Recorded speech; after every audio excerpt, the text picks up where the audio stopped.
Hey there, welcome to Motorcycles and Misfits, coming to you from the Recycle Garage in sunny Santa Cruz, California. I'll give it an old bam.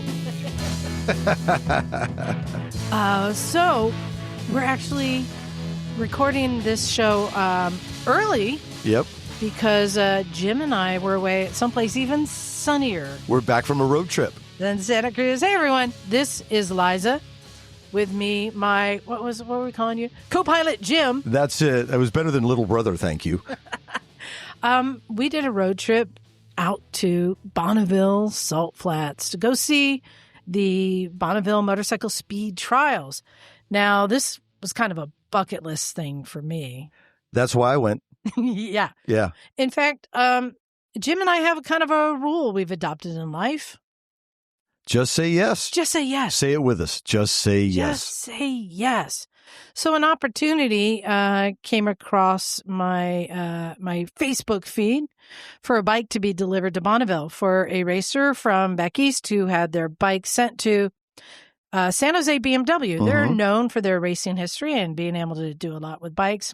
Make fast bikes go faster. Exactly. And so they needed somebody to deliver it to Bonneville, and I was like, sure, I got a trailer. Mm-hmm. And then I talked Jim into coming too because just say yes. Because I do just say yes. And so we managed to, find a reason to go out there and not really knowing what to expect. What did you expect from this, Jim? You know, it's interesting because I had been camping for 5 days, on the Tenere up in the Sierra Mountains before doing it. And that was kind of one of the reasons it was easy for me to say yes. And it's odd because if you've driven across Nevada, it's beautiful from like 6 in the morning to 10 in the morning in my mind, and beautiful from like 5 at night till the sun goes down. But in the middle of the day, it can be pretty bleak. So you're trekking across Nevada. I don't know if it's the loneliest highway or not, but it sure feels like it at times. But I really didn't know what to expect. It was a lot of anticipation, a lot of excitement. I mean, we had a race bike with us, for gosh sake. So just having the race bike, within your possession, so to speak, was really exciting. And the anticipation was great. I didn't really know what to expect. Just going to say yes. Didn't know what to expect, but we knew we'd know some people there, which also makes it easier. Aaron Sills, friend of the show. Yeah. But also found out our friend Alan, Streamliner Alan would be there. Edwin, people we know from the garage. And I also said I wouldn't be surprised if we run into other people we know. So, which we did. Nathan. Yeah. Shout out to Nathan. I always see him up at the One Show. Mm-hmm. Cool guy. He's been on the show before too. So yeah, but the cool thing we talk about anticipation anyway is then you actually get there, and you're like, oh my gosh, we just crossed into Utah, and you can see the salt flats from a bit, and then you start heading out there, and you're like, wow, this is really cool. It's something special. Because of the history and, we talk about it and all that kind of stuff. And then you have this amazing blue sky above you with some speckled clouds. And then you just start, you're on a paved road as you get out to the salt. And then just before you get onto the salt, you're at the boat ramp. Yes, you're at the boat ramp where there are the most, maybe we'll talk about the workers some other time, but the volunteers that staff that event, can't say enough good things about them. Generous, kind, helpful, and followed the rules, that's for sure, which was great. So at the boat ramp, you go off the pavement onto the salt where you follow a blue line. Yes, exactly. Just like the racers used to do. They'd have a line painted just to get out to there. And from the boat ramp, you can't even see where you're going. You're just driving off because it's miles. You're going miles. Yeah. And what was funny, like you hear these stories and we're driving out and there's a blue, like you can't miss the blue line. It's in front of you. And there were some issues with the salt, so you had to keep out for a cone, but it's a few miles out there. I don't know how many, but next thing you know, Liza's driving off the course. Where's the blue line? And it's funny because you hear that out there, how easy it is to get a little bit lost because it's so flat that from a hillside to the east, you can see the curvature of the earth. Apparently only one of 3 places in the world. Yeah. But the anticipation is just building now. Like, oh my gosh, we're actually out. You can hear the crunch of the salt. You start seeing the camp, our Burning Man, we'll say maybe, but you start seeing the camp in the distance getting larger. Yeah. So then you're kind of like, oh, okay, here we go. Yeah. And we forgot to mention we had met up with James and Pamela. James, who was the racer, glad to be reunited with his bike. Yeah. And I can't remember how many times he has ridden that particular bike before, but they are veterans of the salt, I'll say, and his lovely accomplice, I will call her Pamela, who is just a treat to be around. Very generous human being, and funny, a lot of fun to be around. But yeah, she had a bunch of volunteer positions from starter to all sorts of other things. Yeah, so they're also seasoned, so it also made us more welcome to come in. And so we came into the pits to drop off the bike and kind of get the lay of the land. So for people who haven't been there, I kind of wanted to describe. It's kind of like a big swap meet, right?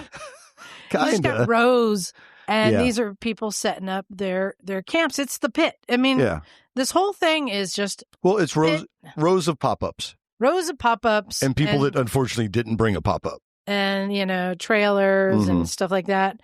And then, of course, like you get some trucks there, and that's where they've got registration, and they've got some tents set up for scrutineering and stuff like that. But the one thing that's interesting, when you get out of the car for the first time and you step on the salt, and like... There's no other sound in the world.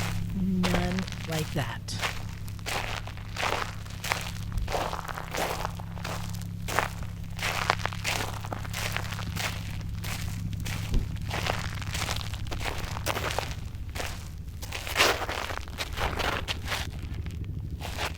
Yeah, it's basically a world. It's another planet. You're like on another planet. It's another planet.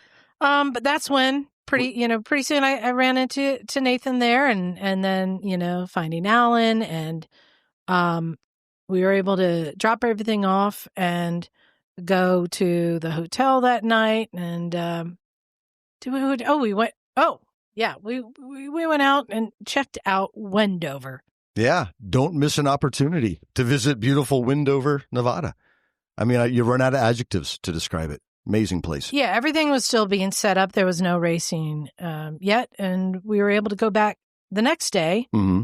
And that's when everyone was really getting ready. In fact, it starts with the tech inspection. Every bike and every piece of gear has to be inspected. Yeah, and I think tech inspections are always fascinating. It could be, something where every bike is fairly similar, or it could be, ARMA. But with this, you have the most bizarre collection of motorcycles on the planet that have been engineered to a super high level of performance by all these different engine builders and crew chiefs and technicians. And it's fascinating. So just watching them inspect some of these, how do you're Vincent Black Shadows, a 50cc Streamliner from Japan, where with, what's that steering called, Rick? Hubless, or no? Hub. No, not, Where the steering comes in from the side and front. That. But every bike literally was different than the other bike. Oh, it was fascinating. In fact, we just sat there and just watched for a long time. Oh, we pulled up a chair. All the different bikes coming through and what they were looking for. In fact, Edwin, our friend Edwin, he helped me understand exactly what they're looking for there. All right, Edwin, we're here at Tech Inspection. Can you explain what's happening here? Liza, good to see you. Yes, I have some knowledge. Tech inspection, scrutinization. All the bikes are being looked at. The primary concern is safety. They're making sure all the things that could fall off are attached properly with possibly safety wire or other means. The bikes are in compliance for their class. They have to meet certain requirements for their class, maybe special fuels, things of that nature. What other safety things? They're really getting into the bikes, looking at different things. Well, a lot of keep in mind, this is the salt, and they want to protect the salt. Oil and salt doesn't mix. Fluids, antifreeze. So they're going to make sure the drain plugs which are the low part of the bike, are, thank you, coming through. Thank you. Gorgeous bike. We'll make sure that the drain plugs and the like are properly secured with almost always safety wired to the frame.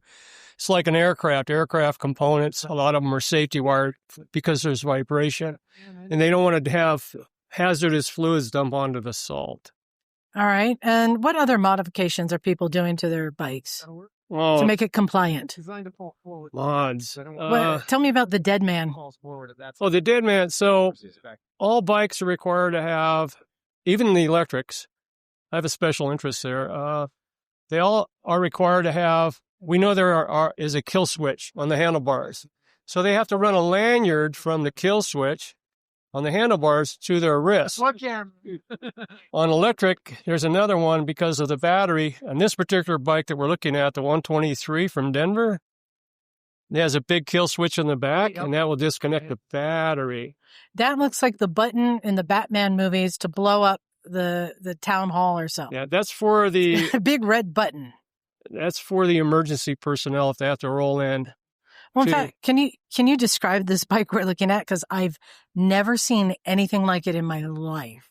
I learned about this bike about 30 minutes ago. I'm not sure what year this SRF is, a Zero. As we know, Zeros are from Scotts Valley, close to Santa Cruz, California. Mm-hmm. This owner, rider, has made this has a sidecar attached. And this particular... That's a loose description. I'm going to get a little bit more involved here. And this particular sidecar is an actual flat platform, and a passenger, which is called the monkey, is that correct? The monkey? Yeah. Will actually lay down on their stomach, and there's two handholds. And he tells me their record right now for this configuration is around 55. He expects to go 107 at least. Now, just to further describe this it's a Zero that we're familiar with, the electric bike. Zero. However, yes, if ma'am. you attached an ironing board to the side of a motorcycle with one wheel and just the ironing board, no body around it, no protection. And this monkey is going to lie down and hold on to these two little grips that are up front that are just sticking out of the ironing board. And he's going to be staring head on at the salt coming. There's nothing to protect him at all. Well, he will have the riding gear has to be approved. It has to meet certain guidelines. He will be fully suited up, and his gear will be certified, approved. Helmet, boots, gloves, all that stuff. Same as the rider. Anybody who goes out on assault has to be approved with the proper documentation. In fact, I caught somebody, their helmet was too old. It needed to be newer, and they were looking at the date on the helmet. Yes. The rule book tells you which helmets are allowed. So you are correct. This looks like an ironing board. But this particular bike is exceptional in how it was designed and put together. Excellent. Just first class. And the Zero, other than the ironing board attached to it, it looks like the amount of prep is to just put masking tape over the headlight. Okay, this particular bike is street legal. Yes. But to be on the salt, you can't. Most of the bikes here only spend time in a racing environment. Yeah. So they are correct. But if you take a street bike, you have to cover up the glass that will break. Right. Things. So you're supposed to have anything that's on the bike needs to anything on the bike needs to stay on the bike. Right. Now, so what other things are being modified or checked on the bikes? Are they checking brakes? Are they checking what other things to make it compliant? Because they're really going through it. Yes, they are. Well, they look make sure the tires are correct. Depending upon the class. Yeah, it's interesting. You come up here with all your gear and your bike. Everything needs to be inspected all at once. Yeah, these tech inspectors are excellent. AMA's here. FIM is here. Yeah. They are the final word in all the all that takes place. And I just saw they were measuring, Yes. we were fairing on something here. Like, there's a lot, very fine rules. This is fascinating. It's an amazing event how everything comes together, and it's actually starts today, and then tomorrow is the first day of racing. Tomorrow's racing begins at 7:30 a.m. Mountain time, Mountain Daylight Time. Yes. Awesome. Which the whole time thing gets very confusing because we're like a mile from the state line, and the hotels are in Nevada. We're in Utah. In a different time zone. And it keeps changing time zones on our phone. Yes, it is. Yes, it is. Yes, it does, Liza. I know. Well, cool. Thank you so much. And I'm going to catch up with you later and find out more about what you're doing here. Please do. All right. Enjoy the visit. Thanks, Edwin. Thank you. Safety wire on the caps and the it's not on here. If you're running in gas, you'll need a seal for gas. I have to mix my gas in front of them in order to put it in the same. Right. But you know all that stuff. Road racing, you've been here before. Steering stops, full lock to lock without hitting the tank. You know, all it says is a steering stabilizer. They left out the word functioning steering I know. I've had someone else point that out to me. So another cool thing about having friends there is, especially for a place that like you're just not that familiar and trying to learn how things work.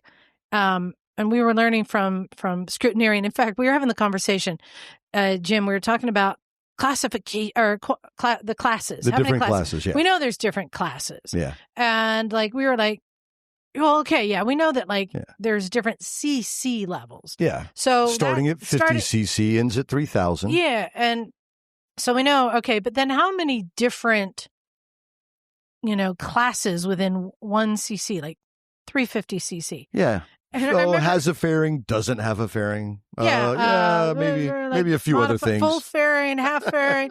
We were like, I don't know, like we were just trying to guess to ourselves, like maybe like 5. Yeah. No, wasn't it like 40? So I looked online and, don't quote my numbers, but it was something like there was 30 different classifications per page, and there were 21 pages. Yeah. That's how many. So I mean, we'll do a deep dive on this, but it's fascinating. They're like invent your class, basically. Yeah. It's fuel type. It's if the engine's modified, if frame, like all these different classifications. In fact, I think we were looking at the 750 category. Wasn't there like 70? I think we actually stumped the the AMA Hall of Famer on one of the letters for what the classification was. Because there's so many different classifications, and when you add them all to different, anyway, we sat down with our friends Sergio, Alan, and Larry, and they tried to explain it. And they did a great job. To us noobs. Hey, can you introduce yourself, please?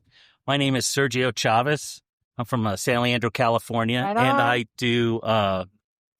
I do the technical side of radio mostly and electrical work. So when the salt gremlins bite, I'm out here making sure things work, and then I fill in with the radio announcers here when they want to take breaks and such. Nice. Alan Smith. Alan! Yeah, Streamliner Alan. Yes. Yeah, I've been coming in here for 10, 15 years. I'm doing radio announcing, and I generally and also give tips to people, newbies. They come here for the first time, and they got a Hayabusa, and we're going to break every record. They go, I think you need to go talk to these other people first, because you're going to be really disappointed. And so it's a different world out here. Yeah. My name's Larry Coleman. I am the announcer also here at 89.7 at the Bonneville Motorcycle Speed Trials. And I'm a reformed sidecar racer. You got a very nice ring there, by the way. Thank you. I was a sidecar road racer for many, many years. That was my career with both AFM Amateur and AMA Pro, 3-time national champion. Many records here at the Bonneville Salt Flats on sidecars, and I was inducted into the AMA Hall of Fame in 2010. That's right. Congratulations. Thank you. Thank you very much. So you guys are all here volunteering and doing the announcing. I stopped by and listened for a bit. All the walkie-talkies going, all the information you're having to document and relay and tell everyone. And we wanted to ask you guys some basic questions. As newbies here, there's a lot we don't understand. And part of that is the classes. And I'm wondering if you can help explain the classes. And we'll just get out of the way. The first easy one is by CCs, right? Right. So you've got, Jim, what are the different CC categories? Well, we start at 50. Yeah. And we end at about 3,000. Yeah. Right. Yeah. Right. Exactly. Everything in between. How much things swell during the run, right? Yeah. Well, and within each of those, take, for example, 750, which is probably one of the most common CC sizes of motorcycles. Within that, you've got vintage, which would be a 750 flathead, Harley Davidson. Yeah. So in the classifications, there's a number, which would be CCs. Yeah. No, there's a number for for the CC, correct. Yeah. And then a bunch of letters. Right. And these are the different. And for example, V will stand for vintage. Okay. If it's a Triumph, if it's a vintage Triumph, it will be a pushrod. That'll be P. If he's running a gas class, it'll be G. If he's running fuel, it's F. If it's production, it'll be a P. If it's modified, it'll be an M. So, and that's just briefly, but it could be one of all of those things. So, for instance, I'm looking at One thing I noticed, Liza, I was thumbing through online to look at the classes. I think there are 21 pages of classes and 30 classes per page. Yeah. So, for instance, I'm looking at this is a Triumph, a 750, and the category is MPS VBG. What would that be? MP, modified production. S. And what's the what's? S. Like I said, I have a working knowledge, sort of. Modified MPS would be modified production stock. I don't know. Okay, all right. Maybe. And then that's for the frame, so that would make sense. Right. And then on the engine, VG. Vintage gas. Okay, what about AF? Altered fuel. AG. Altered gas. BG. Blown gas. That, in other words, supercharger or blower. CF. CF? Yeah. Let's see. F is for fuel. C would be... Is that carbureted or... Hot? No. I think that... I'm not sure. Okay. There's so many. D? D is... This is on engine? Well, and there's... There's so many. How many can you name? Right. Oh, yeah, exactly. But the thing is, it's like I said, from 50 to 3,000. To a streamliner. You get all these CCs with all these classes within each. So I can see why there's 21 pages. Well, and what's fascinating about this, to me anyway, is the amount of engineering knowledge at this place. We all go to a lot of motorcycle stuff, but it's amazing the creativity you see here over decades of manufacturing. Yeah. I mean, it's just mind-blowing what people are doing out here. It's like going, same thing with SCTA, except it's with 4 wheels. Mm-hmm. But I mean, you come here and in the, a 50cc Lambretta scooter with a turbocharger and a sidecar. I mean, or you don't know what you're going to see. And it's like these Japanese that have got this little 50cc center hub steering. That was 50cc. Yeah. Yeah. I mean, head first. You see it. It's really, but I mean, it's an engineering marvel. Yeah. Up to a 400cc Streamliner, which, like Bub 7 or a 400 mile. Or a CB 750 right in the middle. Well, the other thing I'm finding interesting, so I'm seeing I'm picking out a racer, H. Colso, a 3000cc, H. Colso. Hero Colso, yeah. That's Hero. Okay, that's Hero. Motorcycle is going 260 miles an hour. All right, so they're in the APS PBG? Altered pushrod.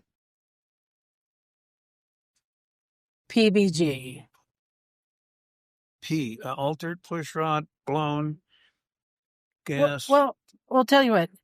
Also, the same same one is also in MPBF, MPBG, MPS PBF, MPS PBG. So the same bike can run in many different things. How's that working? True.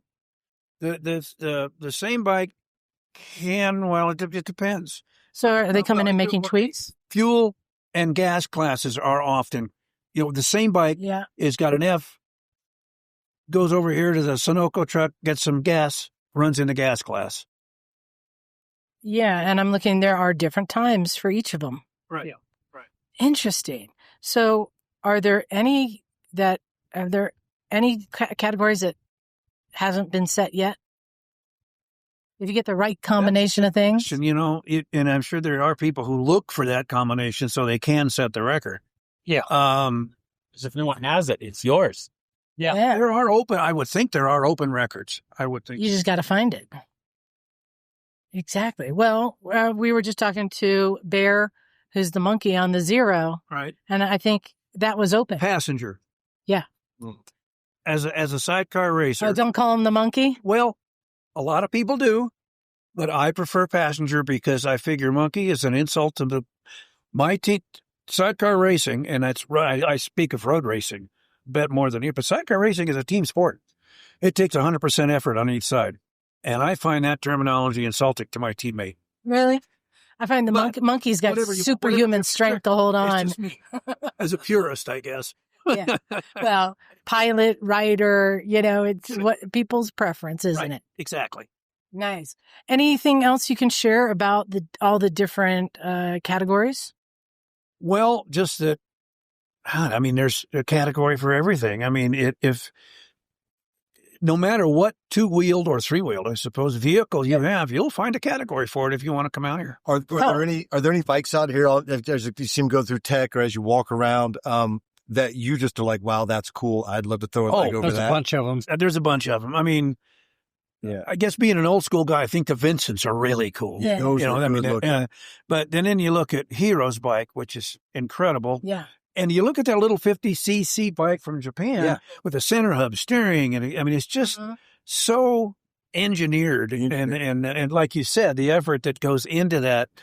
I guess the ones that really I particularly find most interesting are the older bikes, more video, like the AJS. AJS. Where else are you going to see an AJS racing? Except for Arma, maybe. But even I do race. I have raced Arma, and I haven't seen very few of those. No, in fact, you usually see these bikes restored in a show or in an architect's office. Out here, they're being ridden. Which is so not only ridden, but painted. Yeah, right. Oh, yeah, exactly. And what do you think about the diesel class? I think it's cool. There was an outfit that was several years ago, who was developing the diesel motorcycle that the military use, which I think is a isn't it a Kawasaki? KLR, KLR based. Yeah. And they would come out here and they did a lot of racing out here, and it was I think it's cool. Yeah, nice. And is there anyone that we should be looking out for here? Anyone? You've got the potential with the Bub 7 Streamliner, to see some. I don't know that this is a 400-mile-an-hour course, but that motorcycle is capable of 400 miles an hour. All Denis wants to see, as you know, is 378, and he'll have a record. Denis Hero is one to watch. Hero, I think, is one to watch in his category because that motorcycle has gone 260 miles an hour. Yeah. And boy, people love that guy. The electric bike. Yeah, well, the guys with the electric sidecar, they set some records today. And he did. The fastest motorcycle at the SCTA event a couple of weeks ago was electric. Nice. So, there's some interesting motorcycles out here. And a snowmobile Streamliner? Yeah. Hello? We saw a snowmobile in a golf cart, but Streamliner, wild. There's some crazy stuff out here. It's really nicely engineered. It's quite an interesting piece. But it's a classic Bonneville. Who'd have thunk it? Yeah. Nice. Well, thank you guys for your time. I appreciate trying to explain how that works. Yeah, you got to come back out next year. Is it interesting enough to do that, or you have time? I don't know. I don't That's know. the question. I am part of the Salt family because, Aaron threw salt over my shoulder last night at dinner. So apparently that's the tradition. And if it wasn't, we've started it. and I will say, I got to cook breakfast for 3 of the fastest women in the world this morning. So, Cool. not a bad day. Cool. Nice. All right. Thanks, guys. Thank you. Yeah, that's fun. The other fascinating thing is I was hanging out with Larry and Alan, and they were the announcers. Did you go sit at the announcer table at all? Oh, yeah.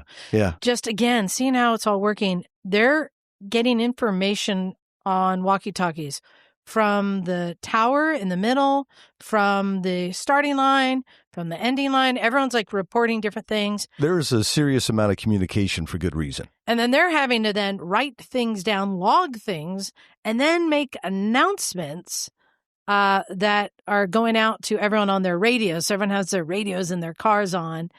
It was quite the thing to witness how much was happening. In fact, I sat down and just kind of listened for a while. Well, top tip, if you go, bring a little one of those little radios your grandpa used to bring to the ballpark with the little earplug he stuck in, and you'll be on top of the action all day.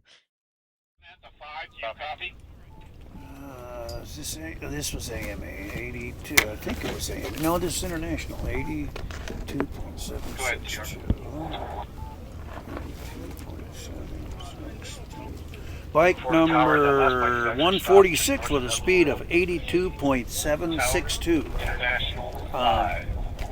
82.765.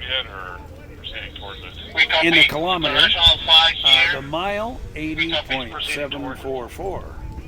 80.744 in the mile. That's pretty good for an old flathead. Yeah, I would say so. He's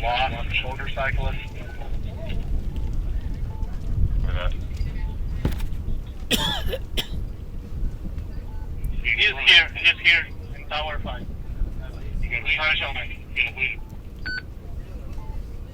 Okay, excellent. Let's get him back to 6.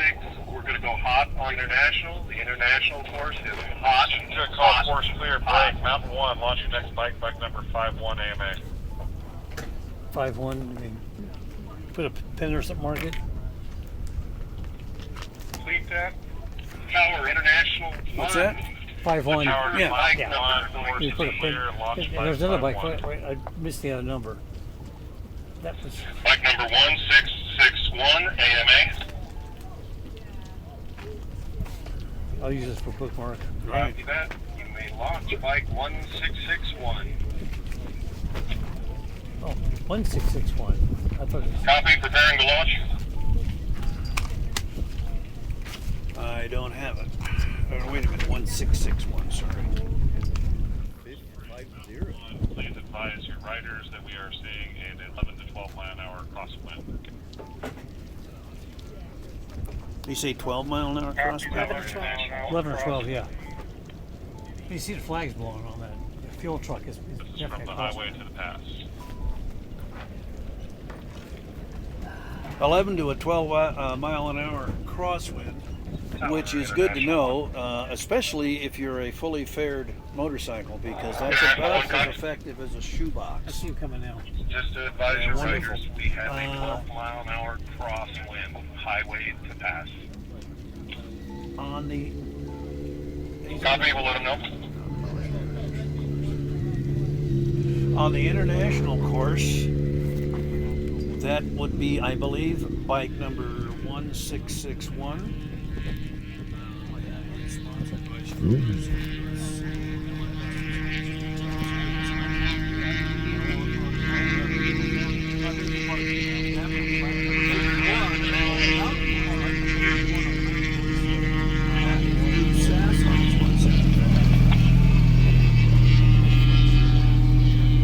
Take two-stroke. Bruce Sass on the 175 Copy. through the measured mile. So we've talked a bit about the layout. It's also kind of like a tiny little Burning Man, right? You know, we talked about it a little bit before, and when you said we had a lot of friends at the Salt, everyone is your friend at the Salt. Now, I can't say enough about Erin Sills and her racing team and her little pod of motorcycle Burning Man people. Yeah. They were super kind and generous. I mean, they could not have been nicer to us. But as other people, but everybody you talk to is generous and kind. So the vibe of the place is like, I don't like the Burning Man analogy for some reason, but I've never felt more at home with a group of strangers in my entire life. I'll tell you why I say Burning Man, because you get the new people who show up and they don't really know anyone and they just pull up with their trailer and their little pop-up. Mm-hmm. But the people who've been coming, they form these collectives, these groups. Yeah. And in fact, the first day we were hanging out with James and Pamela, who invited us to set up our little tent with the Edwards camp. Now, the Edwards they've been doing this a long time. Yep, they were talking about Papa Edwards, who's no longer with us. And I remember on the side of the van, there was like 3 or 4 Edwards listed racers. And they were nice enough to take in James years ago and us as well. In fact, here's again, Burning Man again.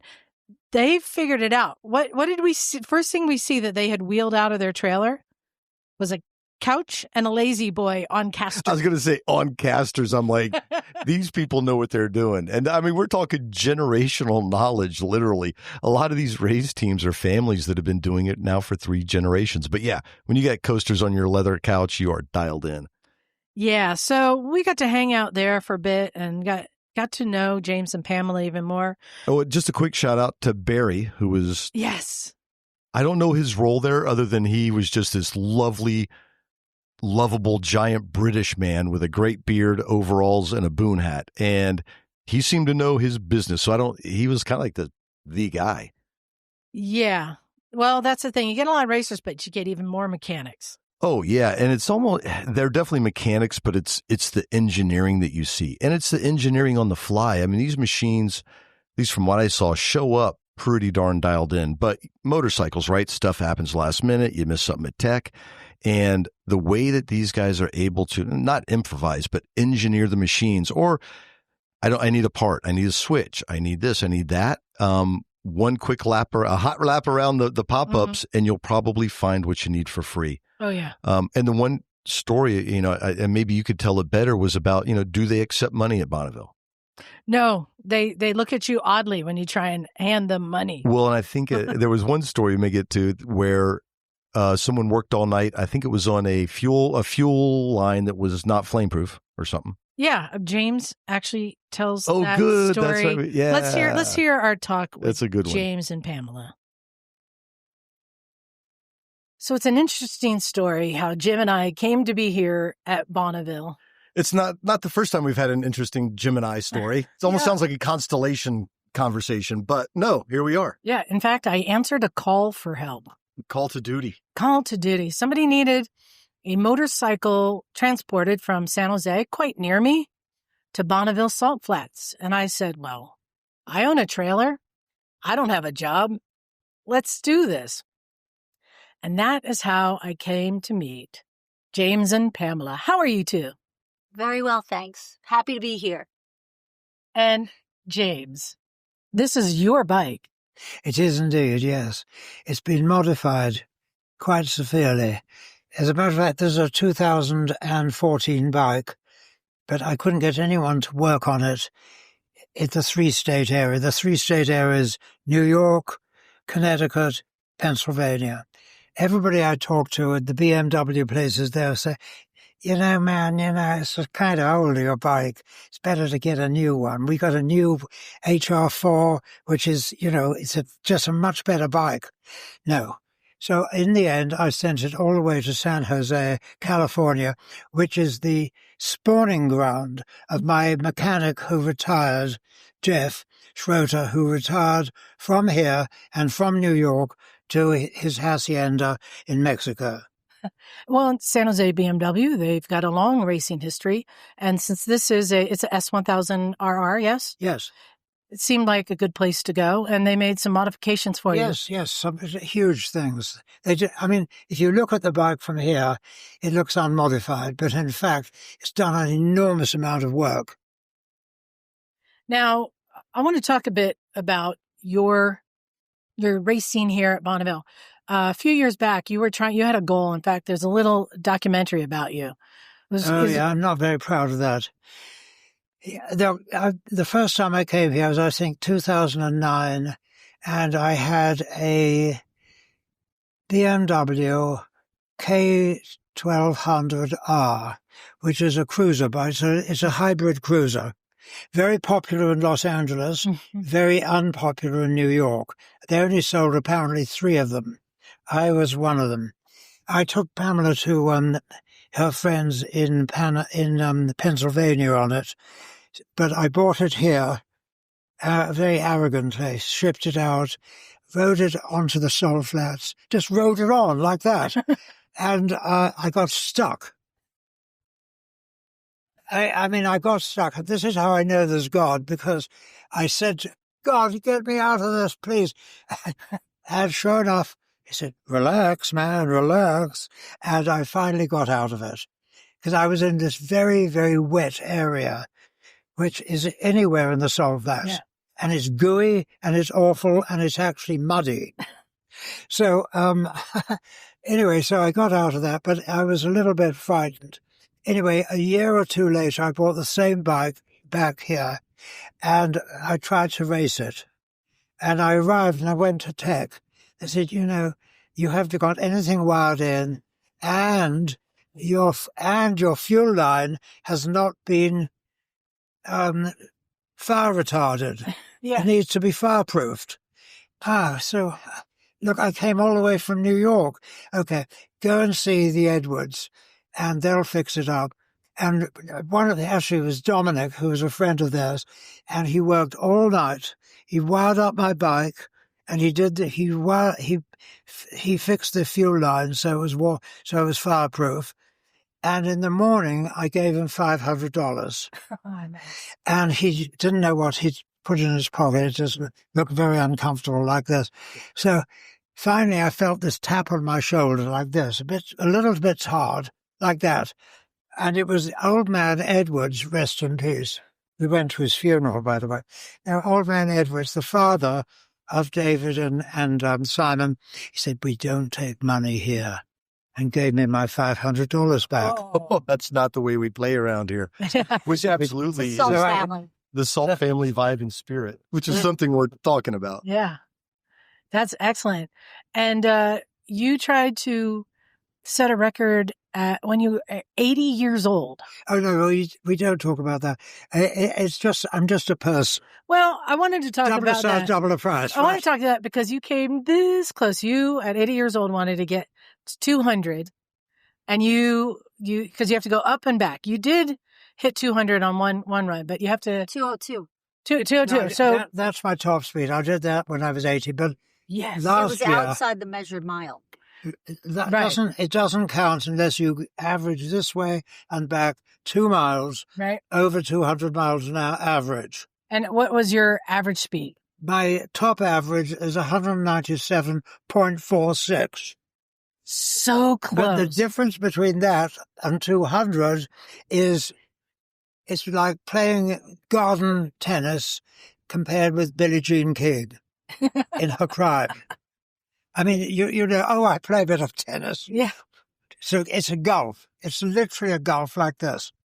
Big golf. Those 3 miles an hour. Yeah, it's a different thing, because when you get above, 197 is like, duh, but it's about 200. Anyway, last year I got to 200. This is the commentator. Pamela will vouch for this. So the 200 mile, he said he's entered the track at 200 miles an hour. Bag number 439, that's me. And then I thought it was the end of the track, so I slowed down. It was the beginning of the measured mile. Oh, shoot. So I had my eyes done, cataract surgery. I said to the doctor, I've got to be able to see crisply. He said, well, you won't be able to read, but you'll be able to see. So that's what happened. So you're out here, your bike, you made some modifications to it. Yes. You're going to hit 200 this time? Well, I mean, look, you go as fast as you can. That's the thing. I mean, it's possible. You don't think, oh shit, how fast am I? Because the mileometer doesn't show. Nothing shows. So you're going like this. You're leaning right forward. And, you just go as fast as you bloody well can. You're wound all the way down. You're hunkered down, hopefully flat as a pancake like that, because it's all aerodynamics. After 170, it's all aerodynamics. Because the air is very hard. I mean, it's like this. Oh! Yeah. But that speed, it's like doing a belly flop in a swimming pool. Wow, right. Like this that. This year he's lowered down because the new gas tank is flatter. Right. Can we say how old you are now? I'd say 19. Maybe 20. Well, because I like to say, because you apparently didn't get the memo of when you're too old to do this. No, you'll never, please don't say stuff like that. I just ride. You defy. I'm just glad. Yeah. It's because he has a young woman. No, well, I mean, Pamela is invaluable. I mean, without her, I wouldn't be here. But I say that because age is not a class here. Everyone is the same. But it's by the bike. It's not by the rider. Whoa. Everybody asks his age. So you're saying you got some tank slap? Tank slap. Yeah. No, it's frightening. It's very frightening. Yeah, because it doesn't matter how strong you are. The front wheel goes like this. Look, watch. Yeah. Are you watching? Yes. Okay. The front, it goes like this. Oh, all of a sudden, and it doesn't matter if you're Arnold Schwarzenegger or something like that, because there's nothing you can do. Yeah. So again, my guardian angel swooped down and said, relax. Because, I mean, my instinct was to just jump off the bike. You rode through a tank slapper. I rode through. So this is what happened. You won't believe this when I tell you. My guardian angel swooped down and said, just relax. Because apparently the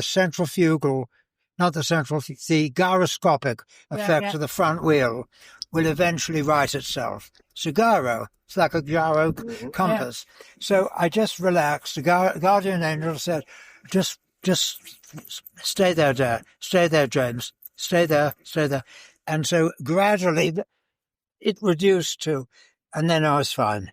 Wow. But that was a terrifying moment. Terrifying. So I do have one question I want to ask, and hopefully it's okay. So back to the racing and tomorrow and everything going on. As you approach the line, motorcycling can be a very individual thing, right? I think that's what attracts a lot of us to it. It's individual. You can do your thing, but it's really, it's you and the motorcycle at that point. Do you just roll up and go? Do you have a thought process? Do you say a mantra? I'm just curious what's in, or is there anything in your mind when you pull up to the line and you're about to go 200 plus miles an hour? For me, it's just changing gear at the right moment. First gear, second gear, third gear, fourth gear, fifth gear, you're going, like 180 miles an hour. Sixth gear, hopefully you hit 200. And then you're just wound down, all the way down like that, flat as a pancake, and then you just keep going.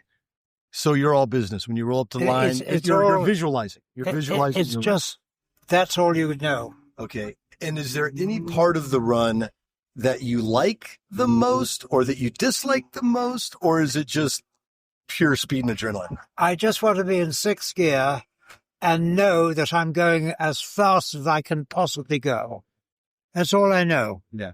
That's all it is. That's the whole thing. Yeah, I mean, it is. It's speed. I commune with speed. That's the thing. But I am a misfit, a motorcyclist misfit. I'm definitely that. I want to say, I think that there is that camaraderie here. You said it's the Salt family. Mm-hmm. There is something we've discovered being out here. Everyone is friendly, helping, inviting. It's a community. No doubt. No doubt. It's a family. 100%. It is. Yeah. And that's something we've really enjoyed since we've been here. COVID, But right? I will We missed tell you it 3 this. years, right? When I first started coming out here, I'll tell you this piece. I mean, the Edwards were very nice, but in a perfunctory way. He needs, it was Peter Manning who directed me to the Edwards. Was cordial. But I wore glasses then, and he told me, he said, if your glasses slip down, put a piece of chewing gum here and put the glasses. That's what he told me. This fellow, Peter Manning. So this is the point of the story is this. Nobody really was, no, they were not, they were helpful, but they were not in any way cordial to me. I mean, when I mean cordial, I mean friendly. Yeah. But once I bought Pamela along, I said, Pamela, she said, what is this flats thing? I said, well, it's white and it's big. And she said, I can take photographs there and stuff.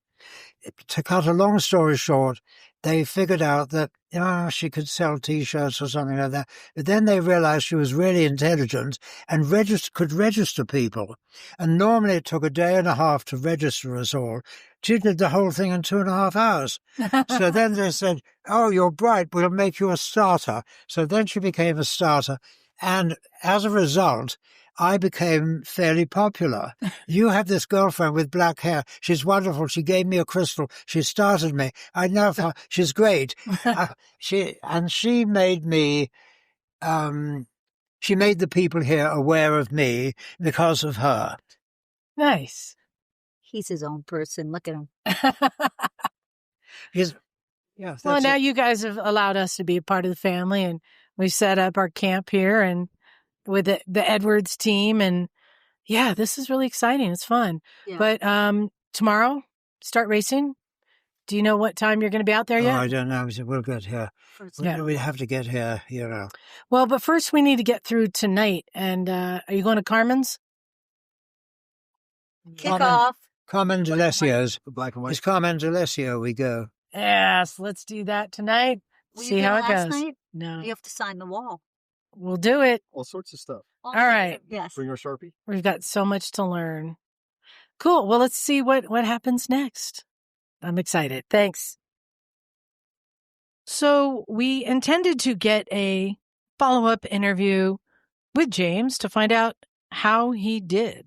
Yeah, and we gushed about Pamela for a second, but I'm gonna fanboy on James for a brief moment.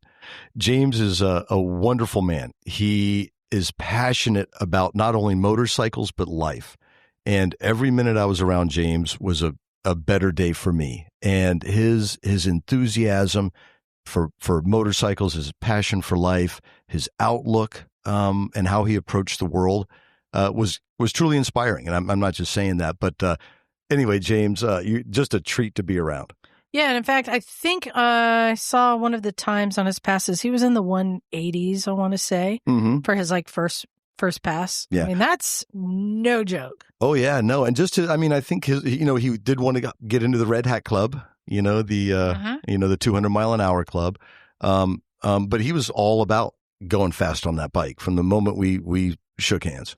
Well, and unfortunately, the reason we weren't able to get a follow up with him is because he came off the bike. Yep, and he's okay, but it's just the thing in the camp where somebody fell off, and then we saw Barry going by, and James's bike, which was scuffed up on one side. Then you start trying to get more information, and apparently he was quite stubborn and was insisting on not going to the hospital. Yeah, which in true form. That he was then talked into going, and the hospital is in Salt Lake City, which is like an hour. It's the good news about it is, well, they say did he drive or did he fly? Right. And if they fly, that's bad news, and if they drive, that's good news. And he was driven. To the hospital. Yeah. Where it turned out he had actually broken some bits and needed surgery. Yeah. He's a tough old bird. But, talking with them before we learned he's done this before. Oh yeah, he is no whatever stranger to adventure and excitement. Yeah, Breaking bones and saying I'm all right. oh yeah. I mean, we'll see him back next year, I'm sure. I hope so. But those two were so fascinating. I don't know how we find ourselves in the company of some of the most fascinating people. Dude, karma, bro. Well, in fact, I wanted to give a shout out to another new friend of ours that we met that day. And it also goes back to just say yes. Mm-hmm. A very nice woman just walked up to us and said, "Are you going into town? I'm looking for a ride." Yeah. We said, "Sure." Yeah. It was late in the day. Things are winding down, and why not? And it happened to be a nice woman by the name of Valerie Thompson. Yeah. Who has the what do you call it? The moniker or the bragging rights to say fastest woman on a motorcycle? Yeah. Ever? Yeah. Yep. In fact, well, she has what is important at Bonneville is the piece of paper or the ticket, maybe they call it. Forgive me for not remembering. Ticket. But she has the piece of paper that said she is the fastest. Yeah. In fact, she's done 3:28 on a motorcycle. And yeah. Just period right there. Yeah. On the Bub 7, which we'll talk about later. Mm-hmm. But she was there racing on a Modus. Yeah. Fascinating. Probably the best sounding bike at the races. Very fascinating. Mm-hmm. I was seeing some of her times. I think she was getting up there in like the 150s, 60s. I mean, I have to double check, but yeah. she's a hired gun. Yeah. And she's fat. And again, like the most wonderful, pleasant person to be around. Oh, we made fast friends giving her a ride and just learning about her, but also, again, having the opportunity to ask somebody that experience about what it's like on the salt and all that kind of stuff. And then we ended up, making a new friend. Mm-hmm. I wouldn't be surprised if she comes on our show in the near future. Let's just say that. Yeah, no argument here. But another cool thing, and we've hardly talked about Aaron, but the second day we were there, we moved our camp over, I would say, to prime real estate. Yeah, prime as number one. Yeah, so the way it's laid out. Only the emergency services had a better spot. You have the scrutineering and all the management offices and registration, and then the rows start. But the first section of the first row is for, the FIM, AMA cars, and then the ambulances.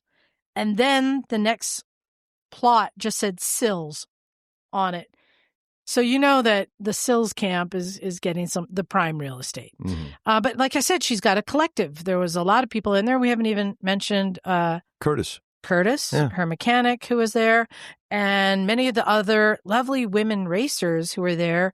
Leanne from Canada, Kim from Australia, and the other Erin, who's you don't want to mess with. She got the guns.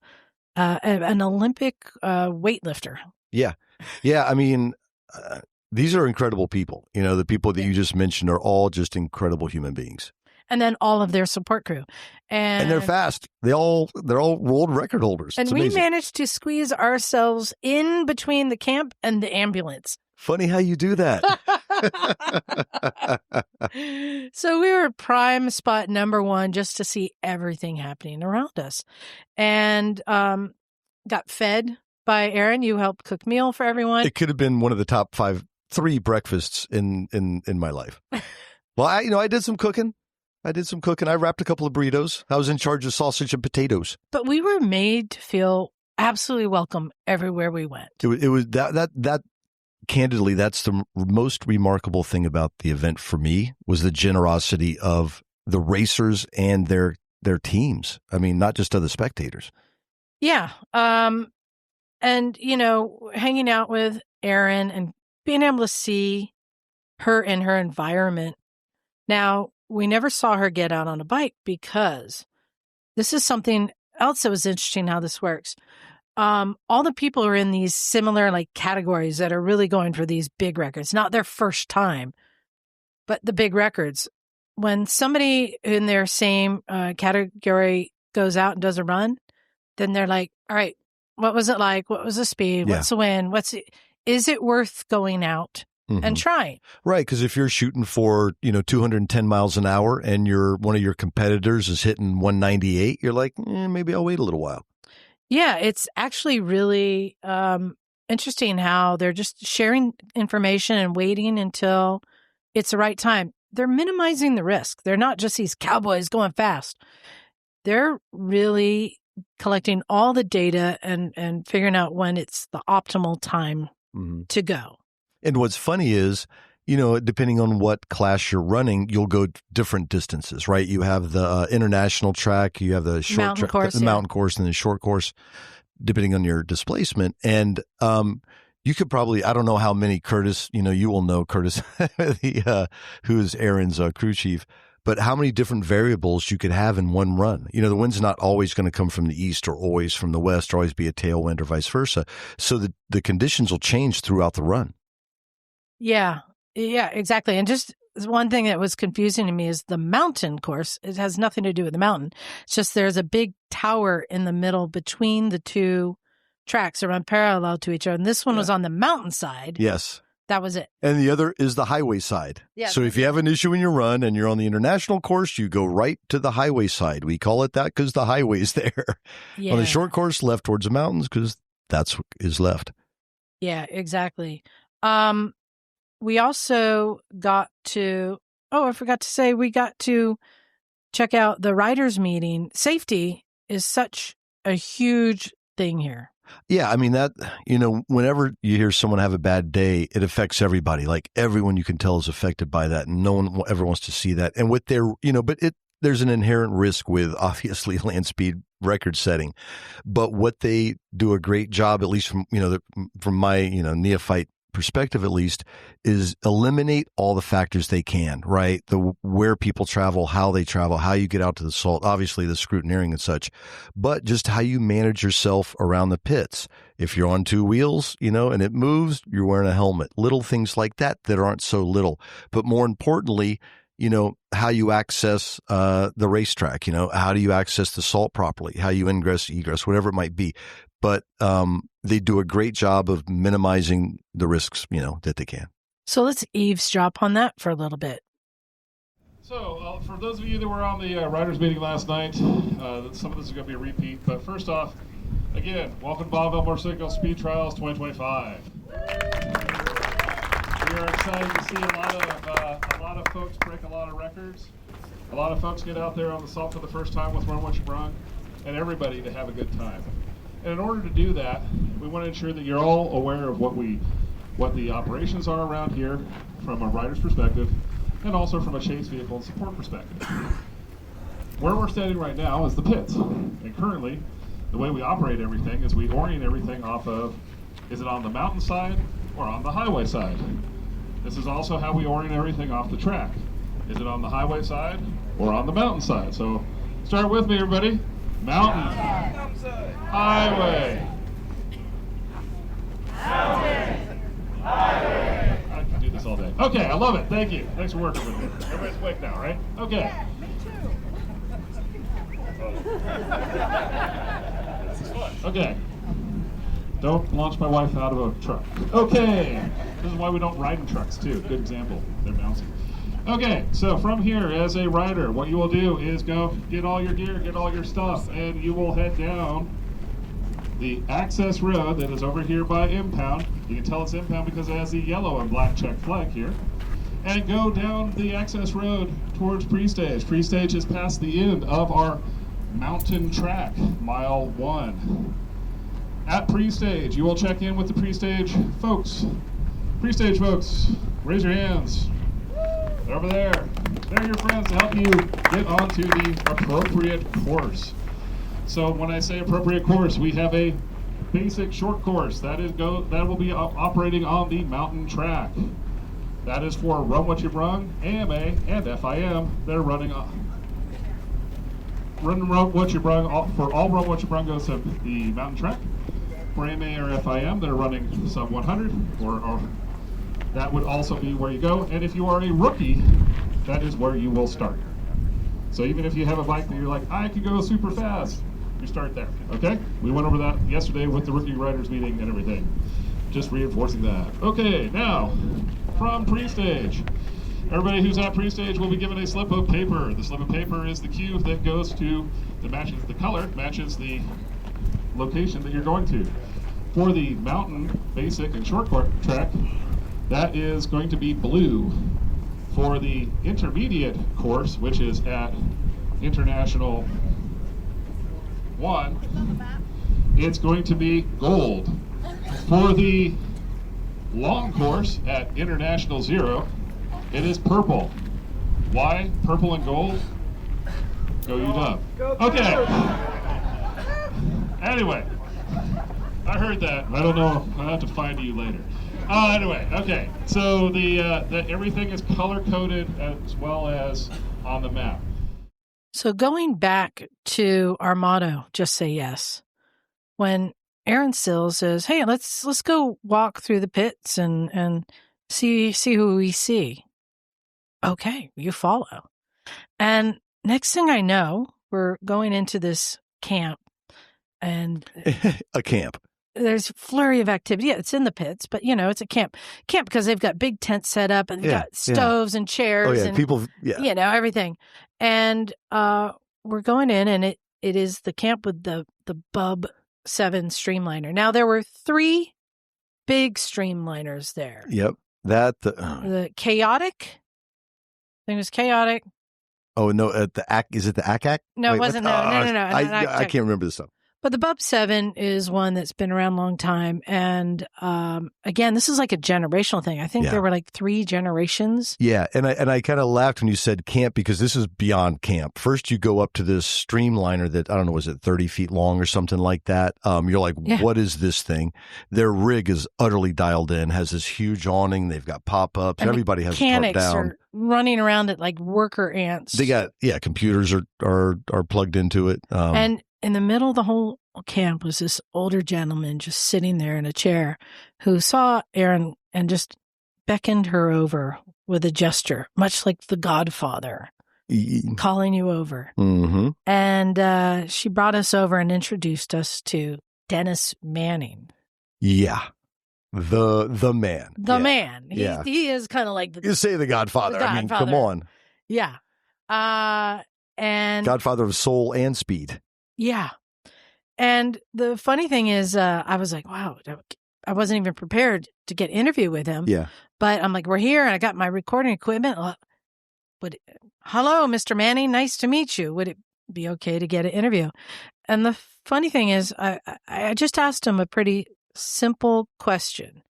I was like, can you tell me about this engine on the Bub? Because it's not manufactured by anyone. He made it himself. Yeah, originally sand cast. Yeah. 300 cubic inch V-twin. And so 3,000, sorry. I was like, yeah, can you tell us about the engine? And he's, have a seat. 3,000 cc. Sorry, 3,000 all spun around. My and then he apologies. starts with, I was 15 years old. And we were like, we're in it. Let's go. So we had a great talk with Denis. Let's learn more about how he came to be the Godfather and how that engine was made. Hello, sir. Who am I talking with? My name is Denis Manning. Yes, it is. First name, Denis with one N. Denis. Do you just say legend Denis Manning at this point? I don't. Come on. Once you become a legend to some people, yeah, you don't think about that. Anyway, I was about 15 years old, and my dad said, Denis, it's time for you to get a job. You got to work. The rest of your life, you're going to work. And like it. Remember that. Like what you do. Love what you do. Every morning on the way to school, I used to walk by a motorcycle shop. And I got cussed at and yelled at and thrown shit at because they didn't want me to touch the motorcycles. say, okay, this is a logical place to come, you know. So I went through that door and my life changed. I went from a life of bells at school, tests at school, Mr. This, Mrs. That, shithead kids, you know, and then I went to this different life. It was a motorcycle life. It's where a lot of the customers didn't have real names. You know, there were ass eyes, there were frog lips, there were all these different guys, and it was serious, okay? And they really loved what they were doing, and there's no answering for it.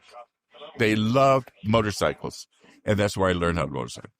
So Dutch, his name was Dutch Mueller. He was the Flying Dutchman of the year, and he kind of took a liking to me. And when the business wasn't really back in that day, motorcycle business wasn't really a big deal. He says, "What do you want?" And I go, "I want a job." He said, "You want to hang out?" Or I said, "No, I want to learn." He said, "Okay, you're here. You're hired. 50 cents an hour." I said, "Okay." He said, "Bring a social security card. Your work." Okay, great. And what were the brands being sold in? At the time, it was Triumph and Ariel. Okay. I remember him kicking the Honda salesman out, but then later he took on Honda. Anyway, so one time he took me to a place called Johnson Motors, which was the West Coast distributor for Triumph. And we were to go up there to get parts and maybe a motorcycle. And while he was reminiscing with his buddies, he said, "Dennis, go down the hall, open that door."